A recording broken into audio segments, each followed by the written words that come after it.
रखते हैं। सो तो प्रोग्राम ਦੇ ਵਿੱਚ ਆਪ ਸਭ ਦਾ ਸਵਾਗਤ ਹੈ। ਖਬਰ ਤੇ ਨਜ਼ਰ ਪ੍ਰੋਗਰਾਮ ਲੈ ਕੇ ਹਾਜ਼ਰ ਹੋ ਚੁੱਕੇ ਹਾਂ। ਮੇਰੇ ਨਾਲ ਪ੍ਰੋਗਰਾਮ ਦੇ ਵਿੱਚ ਜੁੜ ਚੁੱਕੇ ਨੇ ਮਿੰਟੂ ਗੁਰਸਰੀਆ ਜੀ। ਮਿੰਟੂ ਜੀ ਆਇਆਂ ਨੂੰ ਸਵਾਗਤ ਹੈ। ਸਤਿ ਸ਼੍ਰੀ ਅਕਾਲ ਜੀ। ਸ਼ੁਕਰੀਆ ਜੀ, ਸਾਰਿਆਂ ਨੂੰ ਸਤਿ ਸ਼੍ਰੀ ਅਕਾਲ। ਸਾਡੇ ਅੱਜ ਦੇ ਪ੍ਰੋਗਰਾਮ ਦੇ ਸਪਾਂਸਰ ਨੇ ਖਾਲਸਾ ਇੰਸ਼ੋਰੈਂਸ ਏਜੰਸੀ ਵਾਲੇ, ਜਿਨ੍ਹਾਂ ਦੇ ਕੋਲੋਂ ਤੁਸੀਂ ਹਰ ਇੱਕ ਤਰੀਕੇ ਦੀ ਇੰਸ਼ੋਰੈਂਸ ਕਰਵਾ ਸਕਦੇ ਹੋ। ਇੰਸ਼ੋਰੈਂਸ ਬਾਰੇ ਪਤਾ ਕਰਨ ਲਈ ਕਾਲ ਕਰ ਸਕਦੇ ਹੋ ਨੰਬਰ 408 272 25 ਦੇ ਉੱਤੇ। ਇਸ ਦੇ ਨਾਲ Krishan Tanota Yuba City, Satpal Singh Tracy Khanda ਪਰਿਵਾਰ, Kent Washington, Major Singh Fresno, GN tyre and lube ਵਾਲੇ, ਜਿਨ੍ਹਾਂ ਦੇ ਕੋਲੋਂ ਤੁਸੀਂ truck wash, oil change, air ਬ੍ਰੇਕਾਂ ਦਾ ਕੰਮ ਕਰਵਾ ਸਕਦੇ ਹੋ। ਨਵੇਂ ਪੁਰਾਣੇ ਟਾਇਰ ਵਾਜਿਬ ਕੀਮਤਾਂ 'ਤੇ ਖਰੀਦ ਸਕਦੇ ਹੋ। ਸੈਂਟਾਨੈਲਾ ਮੰਡੇਰਾ ਦੇ ਵਿੱਚ ਲੋਕੇਸ਼ਨ ਨੇ। ਕਾਲ ਨੇਮਾ ਸਹੋਤਾ 209 277 0113। ਨਾਲ ਹੀ Chicago pizza with the twist ਵਾਲੇ, ਜਿਨ੍ਹਾਂ ਦੇ ਕੋਲ ਹਰ ਤਰ੍ਹਾਂ ਦਾ veg, non veg, Indian style pizza order ਕਰ ਸਕਦੇ ਹੋ। ਪੀਜ਼ਾ ਆਰਡਰ ਕਰਨ ਦੇ ਲਈ ਲੋਕੇਸ਼ਨ ਦੀ ਜਾਣਕਾਰੀ ਲਈ ਵੈਬਸਾਈਟ ਵਿਜ਼ਿਟ ਕਰੋ chicagopizzatwist.com ਅਤੇ 15% ਡਿਸਕਾਊਂਟ ਲਈ ਕੂਪਨ ਕੋਡ 1313 ਇਸਤੇਮਾਲ ਕਰੋ। ਨਾਲ ਹੀ west coast truck driving school Fresno ਵਾਲੇ, ਜਿਹੜਾ ਕਿ ਤੁਹਾਨੂੰ ਟਰੱਕ ਦਾ ਲਾਇਸੈਂਸ ਲੈਣ ਦੇ ਵਿੱਚ ਸਹਾਇਤਾ ਕਰਦੇ ਨੇ। ਘੱਟ ਸਮੇਂ ਦੇ ਵਿੱਚ ਵਧੀਆ ਸਿਖਲਾਈ ਦੇ ਕੇ ਇਹ ਹੈਲਪ ਕਰਦੇ ਨੇ। ਕਾਲ ਕਰੋ ਅਜੀਤ ਅਟਵਾਲ 559 374 45 41। ਇਹਨਾਂ ਸਾਰਿਆਂ ਦਾ ਬਹੁਤ ਬਹੁਤ ਧੰਨਵਾਦ। ਜੇਕਰ ਤੁਸੀਂ ਜਾਂ ਕੋਈ ਹੋਰ ਕਾਰੋਬਾਰ ਇਸ ਪ੍ਰੋਗਰਾਮ ਨੂੰ ਸਪਾਂਸਰ ਕਰਨਾ ਚਾਹੁੰਦੇ ਹੋ, ਸੰਪਰਕ ਕਰੋ ਨੰਬਰ 408 722 76 98 ਦੇ ਉੱਤੇ। ਮਿੰਟੂ ਜੀ, ਗੱਲਬਾਤ ਦਾ ਸਿਲਸਿਲਾ ਸ਼ੁਰੂ ਕਰਦੇ ਹਾਂ। ਕੱਲ੍ਹ ਜਿਹੜੇ ਆ ਉੱਥੇ ਨਿਊਜ਼ੀਲੈਂਡ ਤੋਂ ਇੱਕ ਬਹੁਤ ਹੀ ਅਣਹੋਣੀ ਖਬਰ ਜਿਹੜੀ ਆਈ ਆ, 49 ਲੋਕਾਂ ਦੀ ਮੌਤ ਹੋਈ ਆ। 2 ਮਸਜਿਦਾਂ ਦੇ ਵਿੱਚ ਅੰਨ੍ਹੇਵਾਹ ਗੋਲੀਬਾਰੀ ਹੋਈ। ਹਾਂ, ਬਿਲਕੁਲ ਬੜੀ ਦੁਖਾਂਤਕ ਖਬਰ ਆ, ਬਹੁਤ ਪੀੜਾਦਾਇਕ ਖਬਰ ਆ, ਰੂਹ ਨੂੰ ਝੰਜੋੜਨ ਵਾਲੀ। ਔਰ ਇਹਦੇ ਵਿੱਚ ਦੱਸਦੇ ਆ ਕਿ 9 ਇੰਡੀਅਨ ਵੀ ਲਾਪਤਾ, 2 ਮੇਰੇ ਖਿਆਲ ਦੇ ਨਾਲ ਹੈਦਰਾਬਾਦ ਦੇ ਨੌਜਵਾਨ ਵੀ ਆ, ਜਿਨ੍ਹਾਂ ਦੇ ਵਿੱਚੋਂ ਇੱਕ ਗੰਭੀਰ ਜ਼ਖਮੀ ਆ, ਇੱਕ ਦਾ ਅਜੇ ਪਤਾ ਨਹੀਂ ਹੈ। ਉਹ ਰੈਸਟੋਰੈਂਟ ਚਲਾਉਂਦਾ ਸੀਗਾ, ਹੈਦਰਾਬਾਦ ਦਾ ਨੌਜਵਾਨ, ਜਿਹੜਾ ਇਸ ਗੋਲੀਬਾਰੀ ਦੇ ਵਿੱਚ ਜ਼ਖਮੀ ਹੋਇਆ। ਤਾਂ ਉਹਦੇ ਭਰਾ ਨੇ ਇੱਥੋਂ ਜਾਣਕਾਰੀ ਦਿੱਤੀ ਹੈ, ਇਹ ਲੇਟੈਸਟ ਅਪਡੇਟ ਆ। ਤਾਂ 49 ਲੋਕਾਂ ਦੀ ਮੌਤ ਦੀ ਪੁਸ਼ਟੀ ਹੈ ਜਿਹੜੀ ਨਿਊਜ਼ੀਲੈਂਡ ਦੇ ਪ੍ਰਸ਼ਾਸਨ ਨੇ ਕੀਤੀ ਹੈ ਹੁਣ ਤੱਕ। ਖੈਰ, ਬਹੁਤ ਵੱਡਾ ਹਮਲਾ ਸੀਗਾ ਔਰ ਇਸ ਤਰ੍ਹਾਂ ਹੀ ਲੱਗਦਾ ਸੀਗਾ ਜਿਸ ਤਰ੍ਹਾਂ ਕੋਈ ਗੇਮਿੰਗ ਕਰ ਰਿਹਾ, ਜਿਵੇਂ ਲਾਈਵ ਸਟਰੀਮ ਦੇ ਵਿੱਚ ਆਪਾਂ ਵੇਖਿਆ ਸਾਰਿਆਂ ਨੇ ਵੀਡੀਓ 'ਚ, ਕਿ ਜਿੱਦਾਂ ਗੇਮਿੰਗ ਦੇ ਵਿੱਚ ਇੱਕ ਟਾਰਗੇਟ ਹਿੱਟ ਕੀਤਾ ਜਾਂਦਾ, ਟਾਰਗੇਟ ਐਸਾ ਦਿੱਤਾ ਜਾਂਦਾ ਕਿ ਲੱਭ ਕੇ ਬੰਦੇ ਮਾਰੇ ਜਾਂਦੇ, ਜਿੱਦਾਂ ਅੱਜ ਕੱਲ੍ਹ ਗੇਮਾਂ ਚੱਲਦੀਆਂ। ਤਾਂ ਉਹ ਇਸ ਤਰ੍ਹਾਂ ਮਨੁੱਖਤਾ ਦਾ ਕਾਨ ਲਾਈਵ ਵੀਡੀਓ ਦੇਖ ਕੇ ਤੇ ਮਨ ਜਿਹੜਾ ਕੰਬ ਜਾਂਦਾ। ਖੈਰ, ਉਹ ਬੰਦਾ ਤੇ ਫੜ ਲਿਆ। ਤੇ ਗੱਲ ਕਈ ਕਹਿੰਦੇ ਆ ਕਿ ਦੇਖੋ ਜੀ, ਇਹਦੀ ਕੁੜੀ ਨਾਲ ਏਦਾਂ ਕੁਛ ਹੋਇਆ ਸੀਗਾ, ਖਬਰਾਂ ਫੇਕ ਚਲਾਈ ਜਾਂਦੇ ਆ, ਇਹ ਮੁਸਲਮਾਨਾਂ ਨੂੰ ਹਿੱਟ ਕਰਦਾ ਸੀਗਾ। ਕੁਛ ਲੋਕ ਕਹਿੰਦੇ ਆ ਕਿ ਇਹ ਮੁਸਲਿਮ ਏਜੰਸੀਆਂ ਨੇ ਕੰਮ ਕਰਾਏ ਸਿੰਪਤੀ ਵਾਸਤੇ, ਪਰ ਅਸਲ ਦੇ ਵਿੱਚ ਰੌਲਾ ਮੂਲਵਾਦ ਦਾ ਹੀ ਆ। ਜਿਵੇਂ ਤੁਹਾਨੂੰ ਪਤਾ ਹੀ ਆ ਕਿ ਅੱਜ ਕੱਲ੍ਹ ਇਹਨਾਂ ਦੇਸ਼ਾਂ ਦੇ ਵਿੱਚ ਵੀ ਇੱਕ ਭਾਵਨਾ ਜਿਹੜੀ ਉਹ ਪਨਪੀ ਆ, ਮੂਲਵਾਦ ਦੀ ਭਾਵਨਾ। ਔਰ ਟਰੰਪ ਅੰਕਲ ਨੇ ਥੋੜ੍ਹਾ ਜਿਹਾ ਉਸ ਭਾਵਨਾ ਨੂੰ ਹੋਰ ਮਜ਼ਬੂਤ ਕੀਤਾ। ਨਿਊਜ਼ੀਲੈਂਡ ਦੇ ਪ੍ਰਧਾਨ ਮੰਤਰੀ ਦਾ ਵੀ ਜਿਹੜਾ ਬਿਆਨ ਆਇਆ ਉਹ ਇਹੀ ਆ ਕਿ ਦੱਖਣਪੰਥੀ ਸੀਗਾ, ਇਹ ਕੱਟੜਪੰਥੀ ਸੀਗਾ। ਔਰ ਜੋ ਪ੍ਰਵਾਸ ਆ, ਸ਼ਾਇਦ ਉਸ ਪ੍ਰਵਾਸ ਦੀ ਇਹਨੂੰ ਇੰਨੀ ਜ਼ਿਆਦਾ ਕਸ਼ਕ ਸੀ ਕਿ ਇਹ ਕਾਨੂੰਨੀ ਬਣ ਗਿਆ। ਤਾਂ ਪ੍ਰਵਾਸ ਤੋਂ ਭਾਵ ਇਹ ਆ ਕਿ ਜੋ ਹੋਰ ਖਿੱਤਿਆਂ ਦੇ ਵਿੱਚੋਂ ਲੋਕ ਜਾ ਕੇ ਰੋਜੀ ਰੋਟੀ ਲਈ ਉੱਥੇ ਕੰਮ ਕਰਦੇ ਆ, ਤਾਂ ਉਹ ਲੋਕ ਜਿਹੜੇ ਉੱਥੋਂ ਦੇ ਮੂਲਵਾਦੀ ਆਪਣੇ ਆਪ ਨੂੰ ਕਹਿੰਦੇ ਆ ਜਾਂ ਕਹਾਉਂਦੇ ਆ, ਉਹ ਅਸੁਰੱਖਿਅਤ ਮਹਿਸੂਸ ਕਰਦੇ ਉਹਨਾਂ ਨੂੰ। ਤਾਂ ਅੱਜ ਕੱਲ੍ਹ ਇਹ ਇੱਕ ਸਮੱਸਿਆ ਕਿ ਜਿੱਦਾਂ ਪੂੰਜੀ ਸੁਰੱਖਿਆਵਾਦ ਜਾਂ ਧਾਰਮਿਕ ਕੱਟੜਵਾਦ ਜਾਂ ਇਸ ਤਰ੍ਹਾਂ ਮੂਲਵਾਦ, ਖਿੱਤਾਵਾਦ, ਇਹ ਚੀਜ਼ਾਂ ਜਨੂੰਨ ਨੂੰ ਜਨਮ ਦੇ ਰਹੀਆਂ। ਤਾਂ ਇਹ ਅੱਗੇ ਫਿਰ ਫਿਰਕੂ ਭਾਵਨਾ ਦਾ ਰੂਪ ਧਾਰਨ ਕਰਕੇ ਇਸ ਤਰ੍ਹਾਂ ਦੇ ਕਤਲਕਾਂਡਾਂ ਨੂੰ ਅੰਜਾਮ ਦਿੰਦੇ। ਤਾਂ ਇਹਨੇ ਮੈਨੀਫੈਸਟੋ ਵੀ ਆਪਣਾ ਅਪਲੋਡ ਕੀਤਾ ਦੱਸਦੇ ਆ, ਉਹ ਤਕਰੀਬਨ 70-75 ਪੇਜਾਂ ਦਾ ਆ। ਉਹਦਾ ਸਿਰਲੇਖ ਹੈ ਜਿਹੜਾ ਦ ਗ੍ਰੇਟ ਰਿਪਲੇਸਮੈਂਟ, ਯਾਨੀ ਵੱਡੀ ਤਬਦੀਲੀ।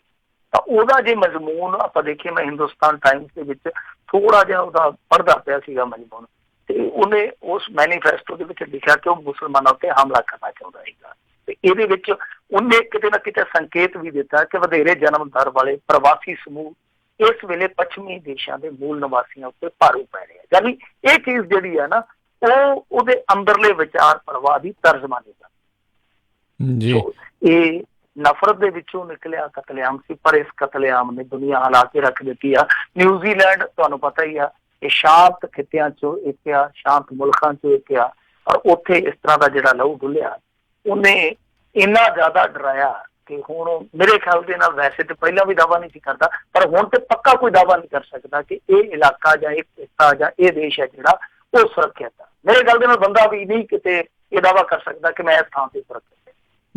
ਜੀ ਬਿਲਕੁਲ, ਉਹਦੇ ਵਿੱਚ ਕੋਈ ਦੋ ਦਾਵਾਂ ਨਹੀਂ ਰਹਿ ਗਈਆਂ।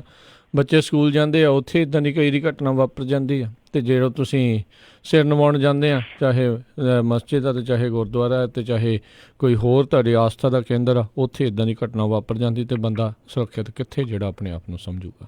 ਅਤੇ ਉੱਥੇ ਜੁਮੇ ਤੋਂ ਬਾਅਦ ਇੱਦਾਂ ਹੋਇਆ ਸੀ, ਅਤੇ ਇੱਦਾਂ ਦੀਆਂ ਚਰਚਾਵਾਂ ਕਈ ਜਗ੍ਹਾ ਦੇ ਉੱਤੇ ਹੋਰ ਮੁਲਕਾਂ ਦੇ ਵਿੱਚ ਹੋ ਰਹੀਆਂ ਵੀ ਜਿੱਥੇ ਜਿੱਥੇ ਅੱਜ ਜੁਮਾ ਹੈ ਵੀ ਉੱਥੇ ਜਿਹੜੇ ਮਸਜਿਦ ਵਾਲੇ ਆਸਟ੍ਰੇਲੀਅਨ ਮੂਲ ਦਾ ਦੱਸਿਆ ਜਾ ਜੀ, ਰਿਹਾ, ਬਿਲਕੁਲ ਆਸਟ੍ਰੇਲੀਅਨ ਮੂਲ ਦਾ ਦੱਸਿਆ, ਜਿਹੜਾ ਕੋਈ ਟੋਰਾਂਟੋ ਸ਼ਾਇਦ ਇਹਦਾ ਨਾਮ ਹੈ, ਟੋਰਾਂਟੋ ਕੋਈ ਏਦਾਂ ਦਾ ਨਾਮ ਹੈ, ਤਾਂ ਇਹ ਬਸ ਮੂਲ ਤੌਰ ਤੇ ਆਸਟ੍ਰੇਲੀਅਨ ਹੀ ਆ। ਤਾਂ ਜਿਹੜੀ ਉਹਦੀ ਉਹ ਸ਼ਬਦਾਵਲੀ ਆ ਮੈਨੀਫੈਸਟੋ ਦੀ, ਉਹ ਉਸੇ ਭਾਵਨਾ ਨੂੰ ਹੀ ਦਰਸਾਉਂਦੀ ਹੈ ਜਿਹੜੀ ਭਾਵਨਾ ਦੀ ਆਪਾਂ ਗੱਲ ਕਰਦੇ ਹਾਂ। ਜਿੱਦਾਂ ਮਨਮੀਤ ਅਲੀ ਸ਼ੇਰ ਜੀ ਦਾ ਸ਼ਿਕਾਰ ਹੋਇਆ ਸੀ ਆਸਟ੍ਰੇਲੀਆ ਦੇ ਵਿੱਚ, ਉਹ ਵੀ ਇੱਕ ਉੱਥੋਂ ਦਾ ਮੂਲਵਾਦੀ ਸੀਗਾ। ਬਿਲਕੁਲ ਬਿਲਕੁਲ ਉਸੇ ਤਰ੍ਹਾਂ ਦੀ ਉਹੀ ਲੱਗਦੀ ਹੈ। ਬਾਕੀ ਘਟਨਾ ਪਰਤ ਦਰ ਪਰਤ ਜਦੋਂ ਖੁੱਲੂਗੀ ਫਿਰ ਅਸਲੀਅਤ ਸਾਹਮਣੇ ਆਊਗੀ। ਮੇਰੇ ਖਿਆਲ ਦੇ ਨਾਲ ਨਿਊਜ਼ੀਲੈਂਡ ਦੇ ਵਿੱਚ ਇਹ ਵੀ ਆ ਕਿ ਇਹੋ ਜਿਹੇ ਬੰਦੇ ਨੂੰ ਉਹ ਫਾਂਸੀ ਵੀ ਨਹੀਂ ਲਟਕਾਉਂਦੇ ਹੋਣੇ, ਕਿਉਂਕਿ ਉਹਨਾਂ ਦੇ ਕਾਨੂੰਨ ਜਿਹੜੇ ਥੋੜੇ ਜਿਹੇ ਵੱਖਰੇ ਆ। ਇਹੋ ਜਿਹਾ ਬੰਦਾ ਤੇ ਸਾਰੀ ਜ਼ਿੰਦਗੀ ਹੈ ਜਿਹੜੀ ਚਾਹੇ ਜੇਲ੍ਹ ਦੇ ਵਿੱਚ ਕੱਟ ਲਊਗਾ, ਪਰ ਜਿਹੜੇ ਘਰ ਉਹਨੇ ਉਜਾੜ ਦਿੱਤੇ ਆ ਉਹ ਕਸੂਰ ਹੀ ਲੱਭਦੇ ਰਹਿਣਗੇ ਕਿ ਸਾਡੇ ਬੰਦੇ ਦਾ ਕਸੂਰ ਕੀ ਸੀ, ਤੇ ਰੋਜੀ ਰੋਟੀ ਲਈ ਗਏ ਸੀ ਜਾਂ ਮਸਜਿਦ ਦੇ ਵਿੱਚ ਅਕੀਦਤ ਲਈ ਗਏ ਸੀ। ਬਿਲਕੁਲ ਬਿਲਕੁਲ 28 ਸਾਲਾਂ ਦਾ ਬ੍ਰੈਂਟਨ ਟੈਰੈਂਟ ਨਾਂ ਦਾ ਜਿਹੜਾ ਬੰਦਾ ਦੱਸਿਆ ਜਾਂਦਾ ਆ ਜੀ। ਜੀ, ਅਗਲੀ ਜਿਹੜੀ ਆ ਮਿੰਟੂ ਜੀ ਖਬਰ ਦੇ ਉੱਤੇ ਨਜ਼ਰ ਮਾਰਦੇ ਹਾਂ। ਦਿੱਲੀ ਸਿੱਖ ਗੁਰਦੁਆਰਾ ਪ੍ਰਬੰਧਕ ਕਮੇਟੀ ਦੇ ਕਹਿੰਦੇ ਮਨਜਿੰਦਰ ਸਿਰਸਾ ਬਣੇ ਪ੍ਰਧਾਨ। ਦੇਖੋ, ਮਨਜਿੰਦਰ ਸਿੰਘ ਸਿਰਸਾ ਨੂੰ ਹੀ ਪ੍ਰਧਾਨ ਬਣਾਉਣ ਵਾਸਤੇ ਸਾਰਾ ਕੁਝ ਜਿਹੜਾ ਲੱਗਦਾ ਕੀਤਾ ਗਿਆ ਸੀਗਾ ਕਿ ਜਿਸ ਤਰੀਕੇ ਦੇ ਨਾਲ ਵਿੱਚੋਂ ਜੇ ਇਲਜ਼ਾਮ ਤਰਾਸ਼ੀ ਹੋਈ, ਬਹੁਤ ਤੇਜ਼ੀ ਦੇ ਨਾਲ ਦੋਸ਼ ਲੱਗਦੇ ਆ, ਫਿਰ ਕਾਰਜਕਾਰਨੀ ਦਾ ਅਸਤੀਫਾ ਹੁੰਦਾ, ਅਸਤੀਫੇ ਦੇ ਵੇਲੇ ਇੱਕ ਬਹੁਤ ਵੱਡੀ ਬਹਿਸ ਹੁੰਦੀ ਆ। ਮਨਜੀਤ ਸਿੰਘ ਜੀ ਕੇ ਇੱਥੋਂ ਤੱਕ ਕਹਿੰਦਾ ਵਾ ਕਿ ਦੋਸ਼ ਤੇ ਤਰ੍ਹਾਂ ਬਹੁਤ ਵੱਡੇ ਵੱਡੇ ਆਗੂਆਂ ਤੇ ਵੀ ਲੱਗੇ ਆ, ਮਜੀਠੀਏ ਤੇ ਵੀ ਦੋਸ਼ ਲੱਗੇ ਆ, ਸੁਖਬੀਰ ਸਿੰਘ ਬਾਦਲ ਤੇ ਵੀ ਲੱਗਦੇ ਆ। ਮੇਰਾ ਇਸਤੀਫਾ ਕਿਉਂ ਫਿਰ ਪੇਸ਼ ਨਹੀਂ ਜਾਂਦੀ, ਕਾਰਜਕਾਰਨੀ ਜਿਹੜੀ ਆ ਉਹ ਭੰਗ ਕੀਤੀ ਜਾਂਦੀ ਆ, ਚੋਣਾਂ ਦੀ ਤਰੀਕ ਮਿੱਥੀ ਜਾਂਦੀ ਆ। ਫਿਰ ਮਨਜਿੰਦਰ ਸਿੰਘ ਸਿਰਸਾ ਨੂੰ ਰੋਕਣ ਵਾਸਤੇ ਇੱਕ ਲੌਬੀ ਜਿਹੜੀ ਆ ਉਹ ਕੋਰਟ ਤੱਕ ਪਹੁੰਚਦੀ ਆ। ਉਹਦੇ ਵਿੱਚ ਵਿਰੋਧੀ ਧਿਰ ਵਾਲੇ ਵੀ ਸੀ, ਕੁਛ ਇਹਨਾਂ ਦੇ ਵੀ ਬੰਦੇ ਸੀਗੇ।